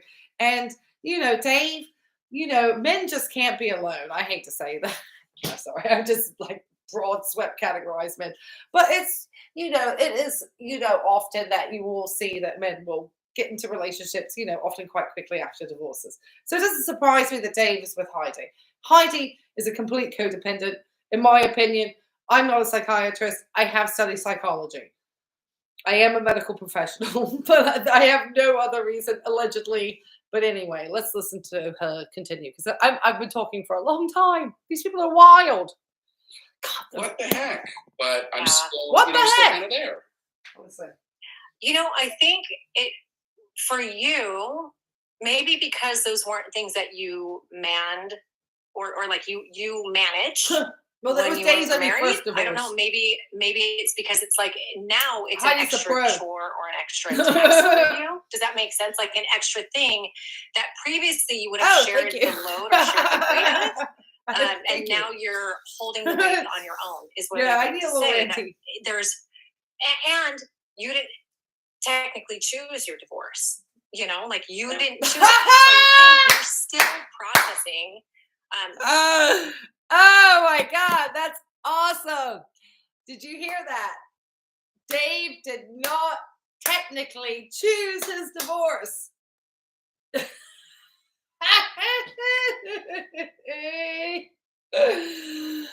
No, because it was, oh my God, Rachel blindsided him. I don't know how Rachel Hollis has the gall to have had marriage conferences, made money about her marriage, went on about how effing awesome her marriage, I know, off on a totally different rant, how great her marriage was, sold a bunch of conference tickets, try to tell other people, like, listen to me. This is what you need to do. My marriage is freaking fantastic. And then, blindside Dave with a divorce. I just, I, this is, like I said, I'm not even shocked that people behave this way. My ex-husband, as I'm embarrassed to say, and we were married a long time ago, and it is a wild story. I promise you, it make these stories look like nothing. But he is a famous TV personality in Mexico, like a big TV star, and we've had some recent run-ins. I was the first wife, and so I'm very familiar with the mentality of people who really monetize their relationships, their lives, what they do for leisure. I mean, everything is monetized. So anyway, it's hilarious. So Dave, obviously, Rachel always wants to say what an asshole Dave was in her podcast, and Dave is like technically not responsible for the divorce per Heidi.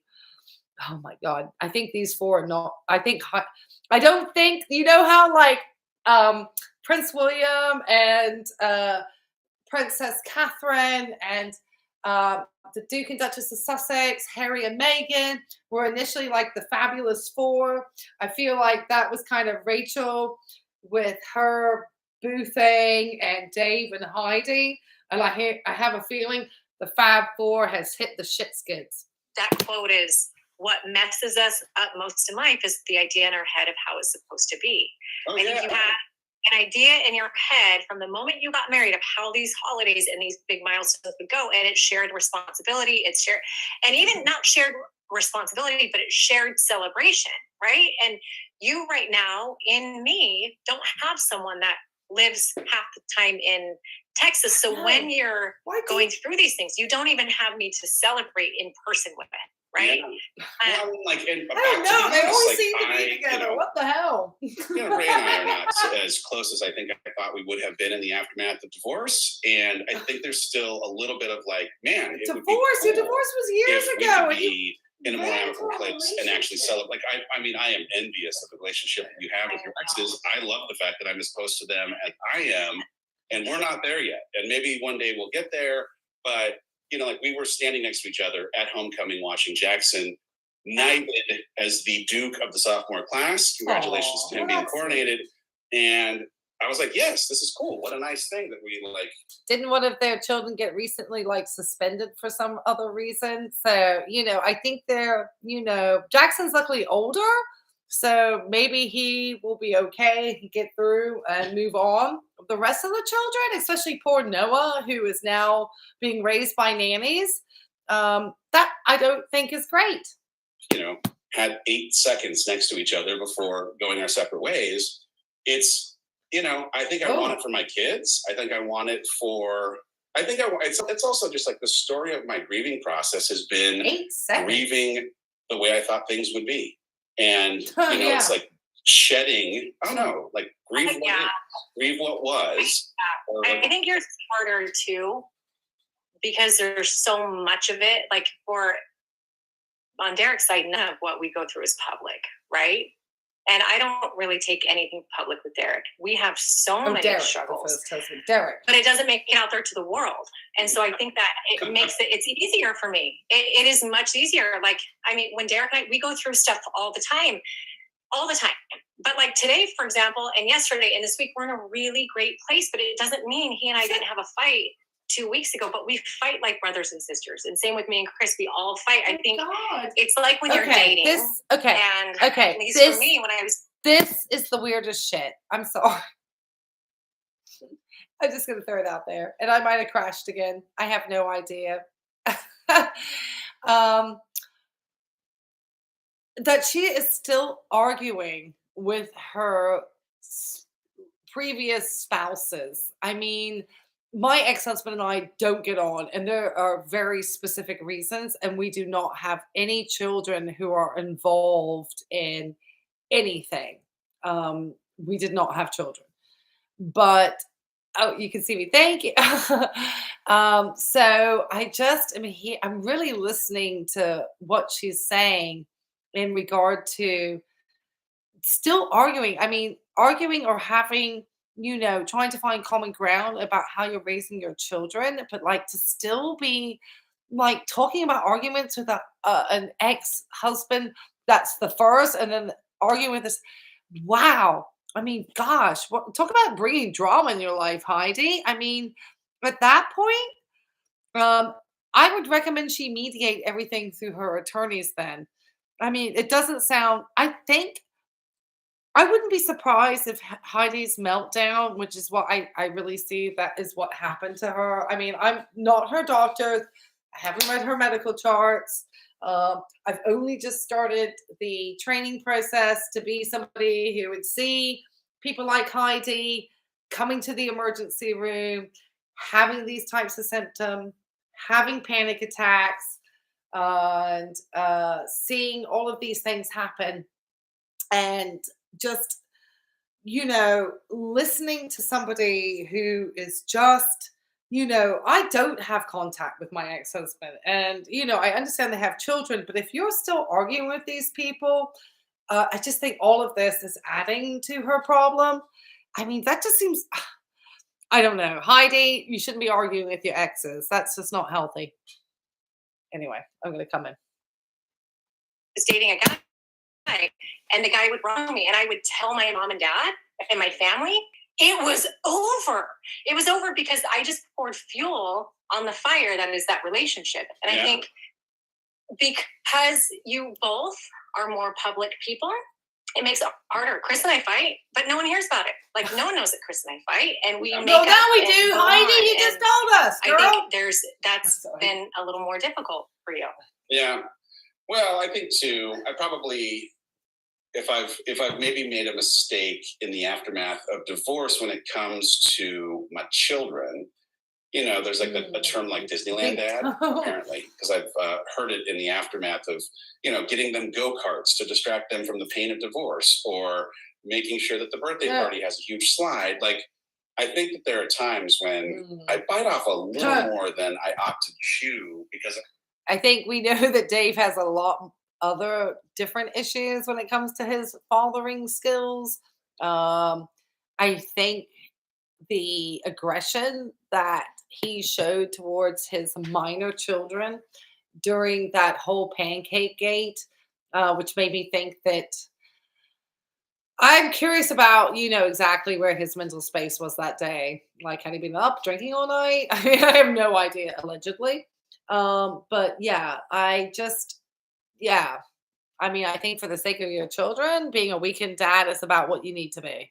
I'm trying in some ways to soften a little bit of what I perceive to be them still grappling, even 2 years later, with the inconvenience or the frustration of divorce. And, part of what probably is frustrating is I'm trying so stinking hard to have them have a good time that I'm doing more than I can actually handle in. To get a life. I know. Get a life. It scared me for her. They spoke with disdain. Yes.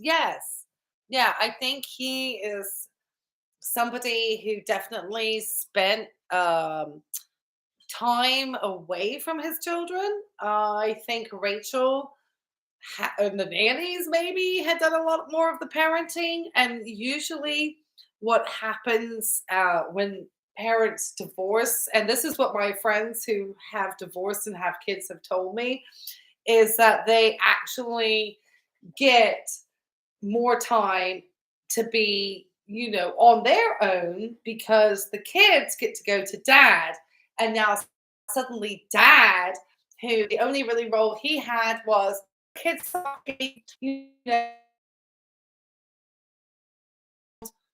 is now finding themselves having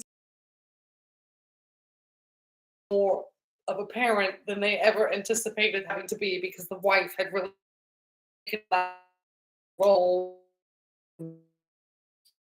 And so a lot of times I think the dads like to be the good time dad, because it's easier to be that and have them spoiled and not cause conflict.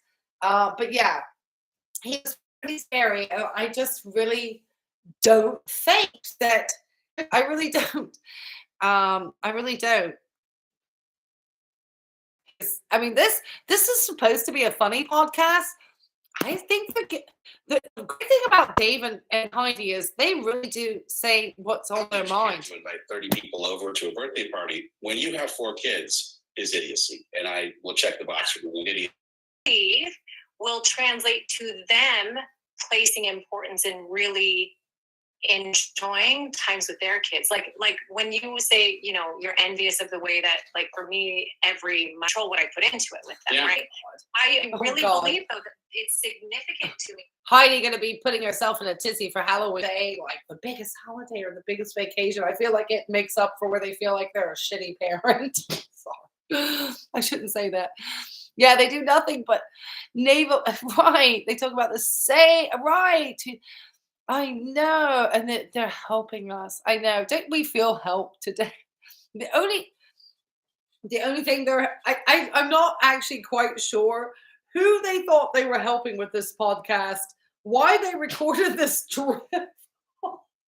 I mean, I was just laughing at this point because I'm just like, somebody just turned off because they probably saw me laughing. But yeah. Emotional because it was that way with my mom. I was not to say like it's only because of how my mom was, but my mom was such a good mom. My mom Did your mom get like married 15 times, Heidi? To my mom and dad was family. Like hands down, like nothing else mattered. And they reminded us of this all the time. And they would even like when we'd fight as siblings, they would do what I do. I'm like, oh, you're fighting? Well, you're grounded from your friends because clearly you need to work on your relationship with your brother and sister. You guys. Heidi is somebody I really feel like needs to be working on her relationships with her male partners because I'm not a marriage or relationship psychiatrist, psychologist, or expert or anything like that. But I would just think that any individual who has been married already 2 times, 4 children from those relationships, and has now plonked herself in another long-term relationship where she kind of makes jokes about being engaged and then pictures of her in little wedding dresses and all of this stuff.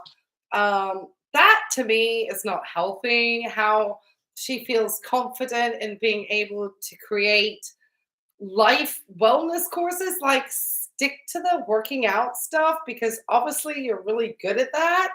But anything that goes beyond trying to help people how to live their lives, I think, no, not that.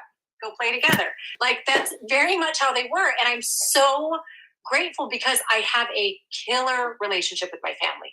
I have a killer relationship with my mom. And those things, my mom loved dancing. Whether she loved it or not, she made us think that she loved it. My mom was there. Like holidays were a big deal. And as I get to provide those moments for my kids, I am brought back to how it felt to have a parent or parents that made it significant and important. And I'm trying to recreate that for my kids. And I'm the nostalgic experience. Yeah. And I'm sad that I don't forever, you know? You just made me think of something because I have 2 children who in the last week both lost their phones.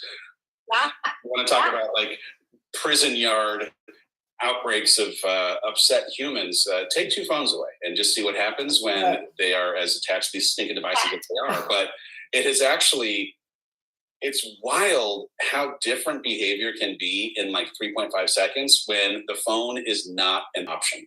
It's crazy to me. It makes me want to take the phone away even more. Yeah, I agree. Like, and I think every child's a little bit different, but like, that to me is, I'm not a parent. So I grew up in a generation where I did not have a phone.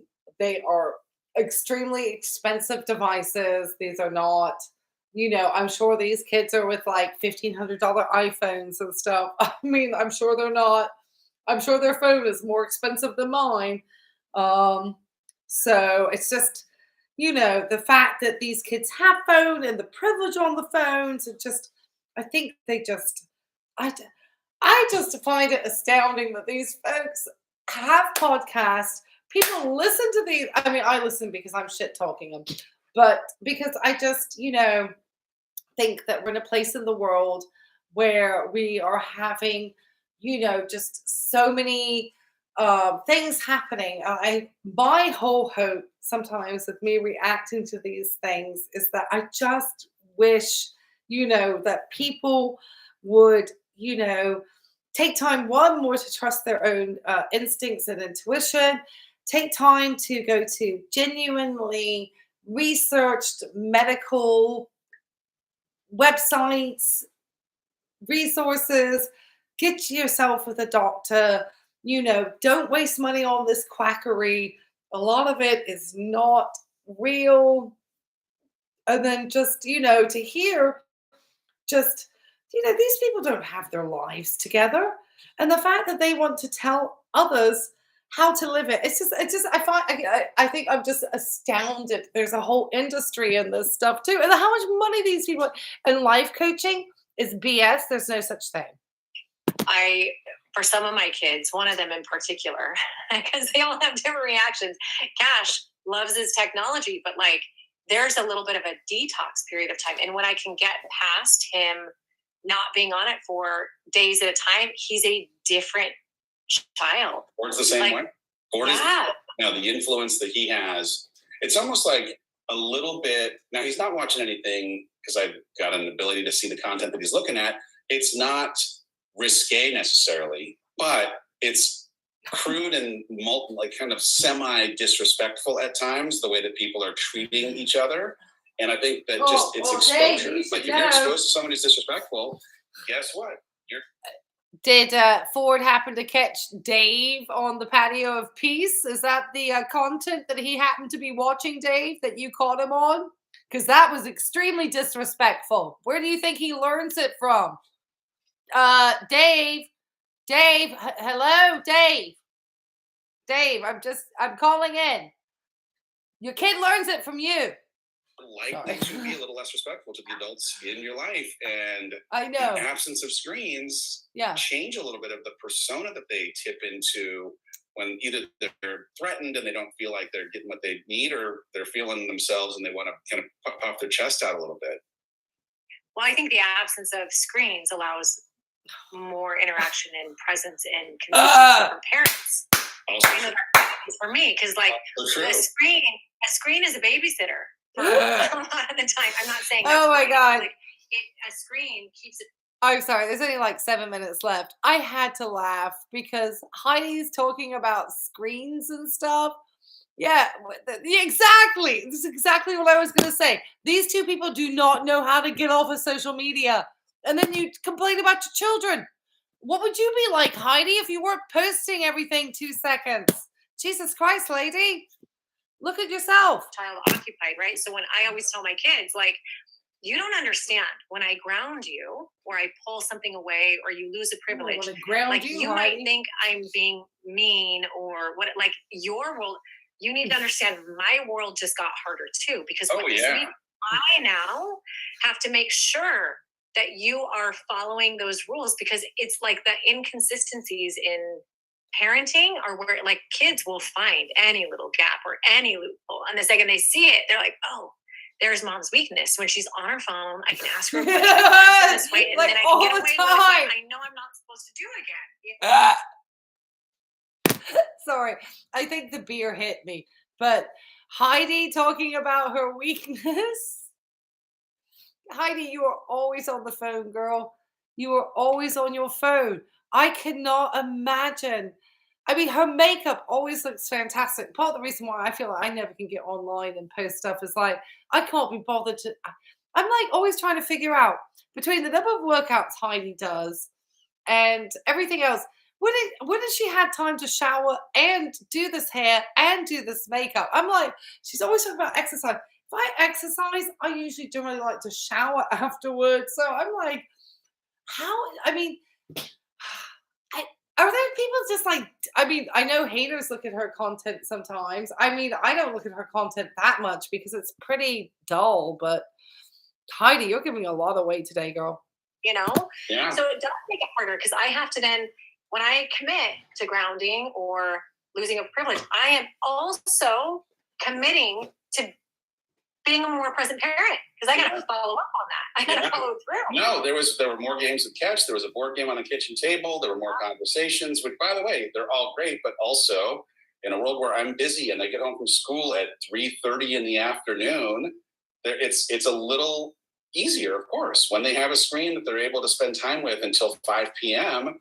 I'm not complaining about it because guess what? We had a great week, but also I know you're not complaining. It does end up, holding them accountable and responsible does Just end up also putting something in tax on you. You still get something good out of it, but it's not easier necessarily. You're ruthless though. When you say this is what's happening in a punishment, you have to be careful what comes out of your mouth because you will never go back on it. Oh. The thing is, I can't. You shouldn't. Why? Like, you're going to be like, good Lord, Heidi, we're going to this? We are. I'll tell you why I can't.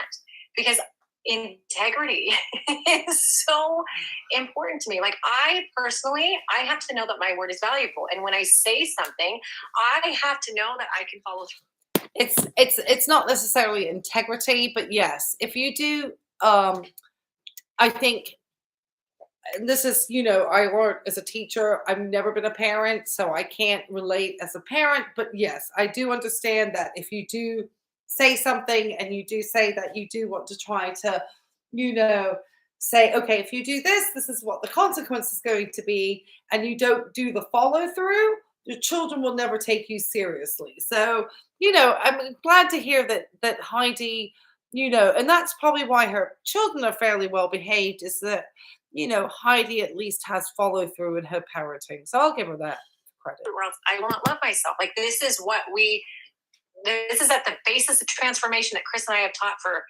15 years or however long it's been, 12, 13 years.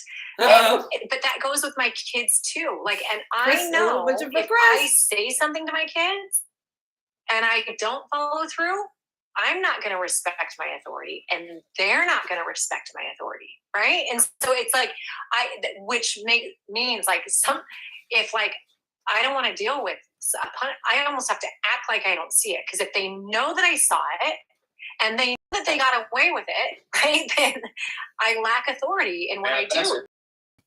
And I have to be careful about, like, did you ever hear the story when I broke Max's iPhone?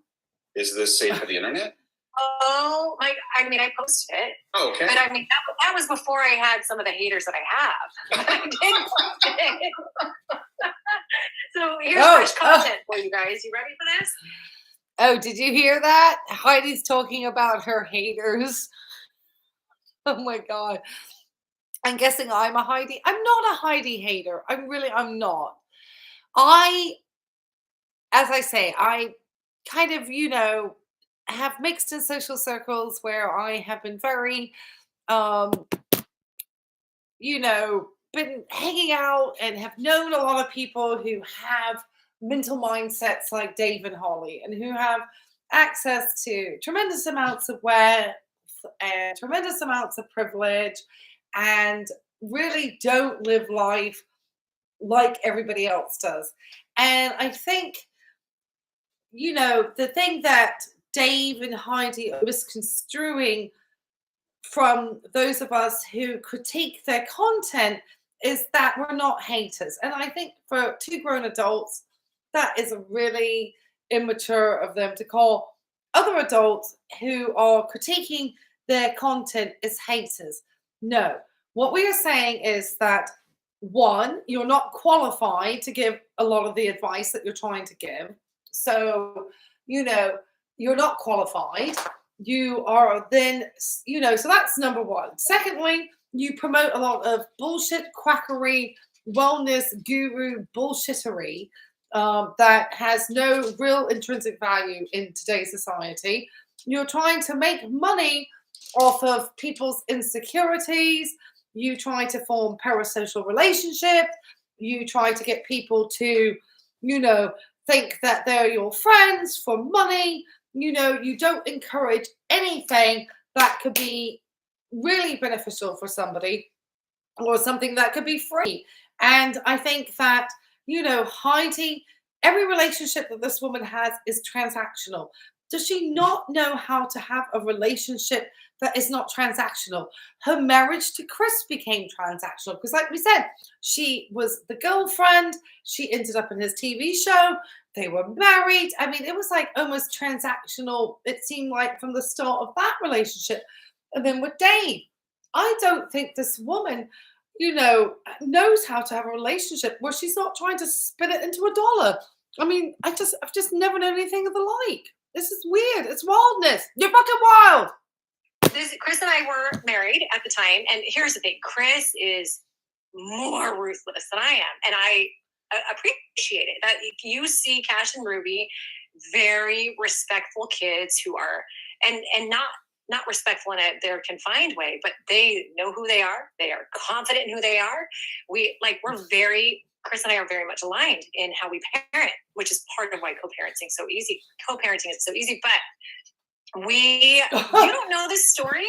I don't know that I know this story. Didn't she just say she had fights with Chris? I guess it's not about parenting. I'm going to have to go back through. I have to ask Chris. He'll remember the basis of it, but there was something I caught Maddox lying. I mean, integrity. Oh God. This was Maddox 17, so he might have been 12 at the time. And I had essentially said, if I catch you doing, like, we had caught him in a few things. I don't remember what it is, but I said, if I catch this happening again, I'm letting you know right now, I'm going to smash your phone. That calmly, literally that calmly. And he's like, okay, got it. And I feel like it was like he wasn't allowed to have a Snapchat and he had a Snapchat or something, but that had been happening. I don't remember. Feels right. And so I wonder who you learned that from. And whatever it was. And this is a week or so later. And I had just asked him the question. He had just convincingly told me a story. I believe him. I go back. The truth is presented. I literally walk into the bathroom. He's showering. I ripped the curtain open. I'm like, where's your phone? And it was right there on the counter. I took it. I said, what did I say I was going to do if I caught you lying again? This calm. And he's like, you're going to smash it. I'm like, buddy, I got to do it. Wow. Bam! I like smashed the phone. And I'm like, and he's like, what are you doing? I'm like, I have Apple Care. So it cost me $79 to teach him a lesson. But I had to. I had told him I was going to smash his phone, and he didn't believe me. And then he actually lost his phone. He lost it for a while. Yeah, I mean, number one, fantastic parenting. That's a great story. Okay. Dave is definitely going to get facetious. And I think the thing, smashing a phone, dramatic, which seems apropos to Heidi and her totally dramatic personality. Is Maddox a boy? Why would she go into somebody's space when they're showering and throw a curtain back? I mean, I don't know. I think that doesn't sound like great parenting to me. That sounds pretty traumatic. Couldn't she have waited until, they were out of the shower? God, no wonder this woman ended up in an emergency room on taking IV Ativan. Yeah, wow. Perfect. Yeah. Ha ha ha. Apple Care, $79. Ha ha. I know. And then ripping this, God, these poor children. Not only do they get put on social media, I mean, no, I just don't think that's appropriate to talk that story out. I think, no, wow. These two, definitely parents of the year over here. Number two, you and I are very different in parenting. We're going to do a full podcast on that sometime. Oh, God, the only times that I feel like I've had to negotiate with myself is when we are driving to a destination that every person in the family is looking forward to, and one person is trying to ruin the experience. And I suggest turn this baby around if that person continues their bad behavior. Oh, God. And then then they act up again, and I'm like, God, what am I supposed to do now? I mean, I know what I just had flashbacks from my own childhood. Oh my God. My mother would always threaten that, that we'd all have to turn around on the trip. So this could be triggering. We're supposed to turn around and ruin the entire vacation for everyone. Nope, you're not. I actually think throw them on the ground and smash them. No, you have. That's why you have to be careful with what you threaten. So, like, I understand. You know. I mean, what are we doing to teach Heidi a lesson when she forgets her passport renewal? I mean, Jesus Christ, it's not like she got her shit together and then you're like traumatizing your children.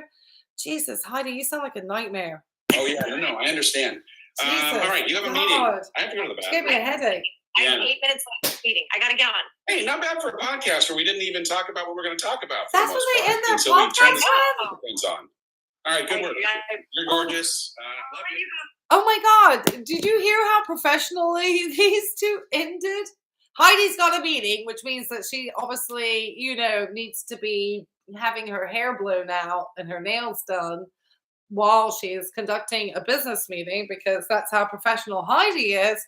And Dave let us know that he needs to go to the restroom. I have a real feeling that this podcast is about as low of a production level as my live stream today. And these people have a shit ton more money than I have. Jesus Christ. And it's wild to me because they get all the time like sponsors, and people wanting to sponsor these people. Oh my God, the privilege is unreal. Oh, I'm just hoping that we as a nation and as consumers start to get more discerning about who we spend our money with and who we get our advice from, because these two are not either worthy of it. Let's listen to the last minute here, and then I'll say thank you guys so much for joining me and watching me fold my laundry. What stays in and what doesn't. Yeah. I think it's all going to stay in, except for that very last part where I was being a dick. Well, he's I on think you it. should keep it in. I think you should keep all of it in. You weren't being a dick. But because the truth, let's talk about that for a minute. Okay. The truth is, how annoying is it sometimes? We all have pet peeves about the people that we're with. Every time you tell me an issue, I have a solution. Like, no one wants to have a solution every time.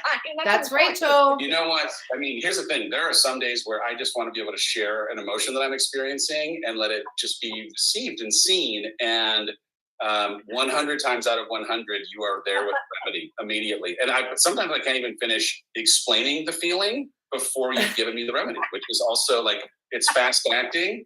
It helps me think about how to solve it before I've even fully processed the emotion. And I appreciate you for that. I think it's ironic. I know. I think it's fairly ironic that Heidi would have a remedy for anybody else who's in any type of situation. This woman, I don't know. I think I think she's had it so easy in her life and has really learned very few organizational skills other than, how to show up at a gym, how to, restrict her eating, how to put on a sequin bikini, how to do some fitness stuff. And she really hasn't, and she's had a lot of help and a lot of privilege. And she still thinks that she can give other people advice when her life is a catastrophe. A catastrophe. She goes from one relationship to the next. She has 2 close and weird of relationships with her ex-husbands. She went straight into another relationship with a person who wasn't even out and healed from his own divorce. I mean, and then she has the audacity to turn around and try to fix other people's lives. Oh my God, she wild. Oh my God, Heidi. We can laugh at it. You can laugh. Thanks for You're wild. What's that? Thanks for dealing with me. Yeah, absolutely. I love you. I love you too. All right. Oh my We'll see you next week on the All Rise Together podcast. Love each other. Bye, friends. Bye. Oh my goodness. Okay, so that was it. I thank everybody for showing up this afternoon and joining in with me on my first inaugural live stream here on YouTube.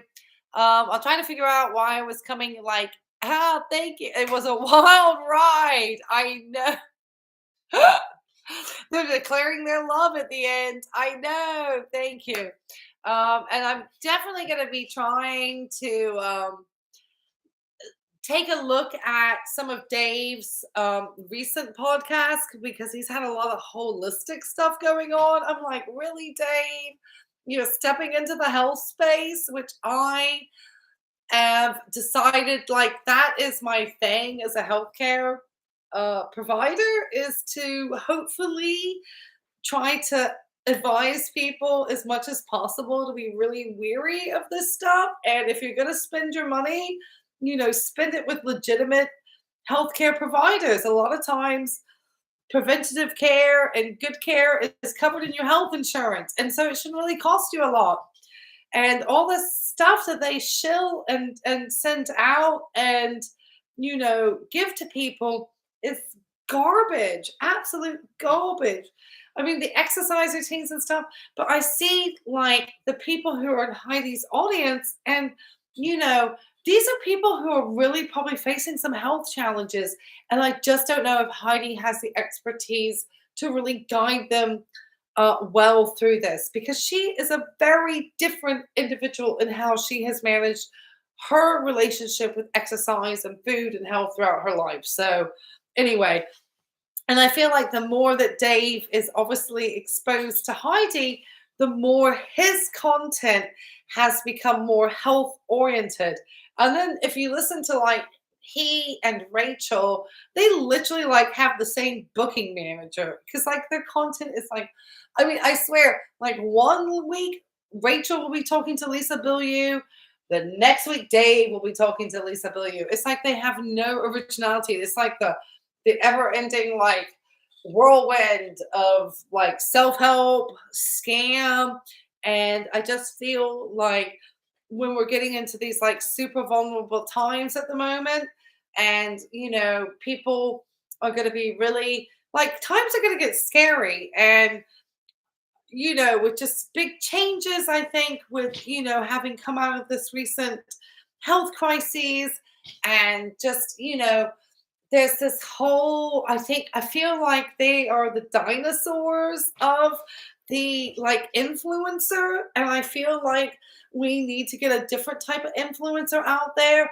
I feel that we need to get people having a better relationship with true healthcare providers who do follow scientific practice and not just listen to a bunch of woo-woo manifestation. I mean, Dave getting into the health space, I almost feel like he is trying to get into the health space because of the fact that it is the wellness industry is $1 trillion industry, $1 trillion. And so these two definitely want a piece of that pie. And it just kills me to have, I have spent so many years in school and about to dip into another, probably, because my work is paying for my master's, so I'm taking it a little bit slower. But, to get my nurse practitioner, it could take anywhere, 2 years and above, depending on, how quickly I get through my graduate program. And then obviously, I have worked, already years as an RN. And so we are busy. So we have very little time to address this nonsense. And so I'm really trying, so I should turn this around this way. I'm really trying to find time to try to do that with people in order to just save people money and money from the scams, and this type of, the privilege is just wild. It's just wild to me. And the fact that the money comes to them so easily when so many Americans and other people are struggling, the lack of empathy from these people too is just so unreal. Their talks of their holidays, their vacations, their nannies, their $79 iPhone care plan. Yeah, I just got an iPhone too, Heidi, but I'm not going to be freaking flipping about that stuff or smash up my kid's phone. I mean, I just couldn't imagine the trauma. You couldn't have sat down with your child and had a conversation. It's got to be like a black and white like that. That to me sounds like, oh, he'll learn a lesson. I think he's like an older kid, and I think that's like rubbish. Comparison to how hard. Yeah, exactly. I know. When Heidi talks about working hard, man, I'm just like, I don't want to ever take anything away from a mother, but I don't know if she has nannies. She doesn't seem to allude to the fact that she has nannies, but she certainly has other husbands who take time with the kids. So that is something that, I have friends of mine who are single mothers whose dads don't have a pot in and they contribute nothing and they live in other states. And these women struggle. Okay. Heidi is in a bubble of, and I'm just hoping that we as a nation will wake up to the fact that these people live in a bubble and we shouldn't try to give them any more time on Instagram or anywhere else, really, and just kind of take their business away from them. But people are always, I think, going to want to have aspirations. And I think that's what they are trying to sell is that aspirational lifestyle. But when you're a hot mess and you're an aspiration, it like doesn't go well together. So yeah. And my fear, like I said, is like seeing Rachel Hollis come out with this health book in the future. She's no business. The other thing I actually found quite funny, and I'm gonna just wrap it up from here because I know I've been in like 2 hours now, and I know everyone probably needs to get to dinner and stuff, and I know my dogs need dinner. And I'm just so grateful for those of you who joined me. I really didn't think I'd have anybody, so thank you so much. Is that now I lost my train of thought. Is that these types of, I think I just am hoping that, we as a society, can give these people less freedom, I guess, over time, and try to, focus, on more tangible, realistic things and not try to be obsessed with the aspirational lifestyle. And I know that's hard because that's what sells. But these people are just, I don't think they're bad people. I don't, Dave, maybe he sounds like a asshole. Heidi, I think she's just a very codependent, needy person, who's obviously really entangled with her exes, which I find super weird. I really don't know what to say about that.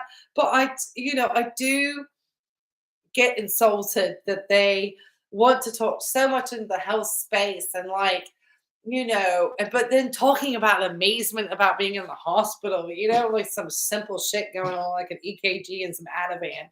I mean, they have no idea about the complexities of medicine. And I think that's where it's like, they just, they have no idea.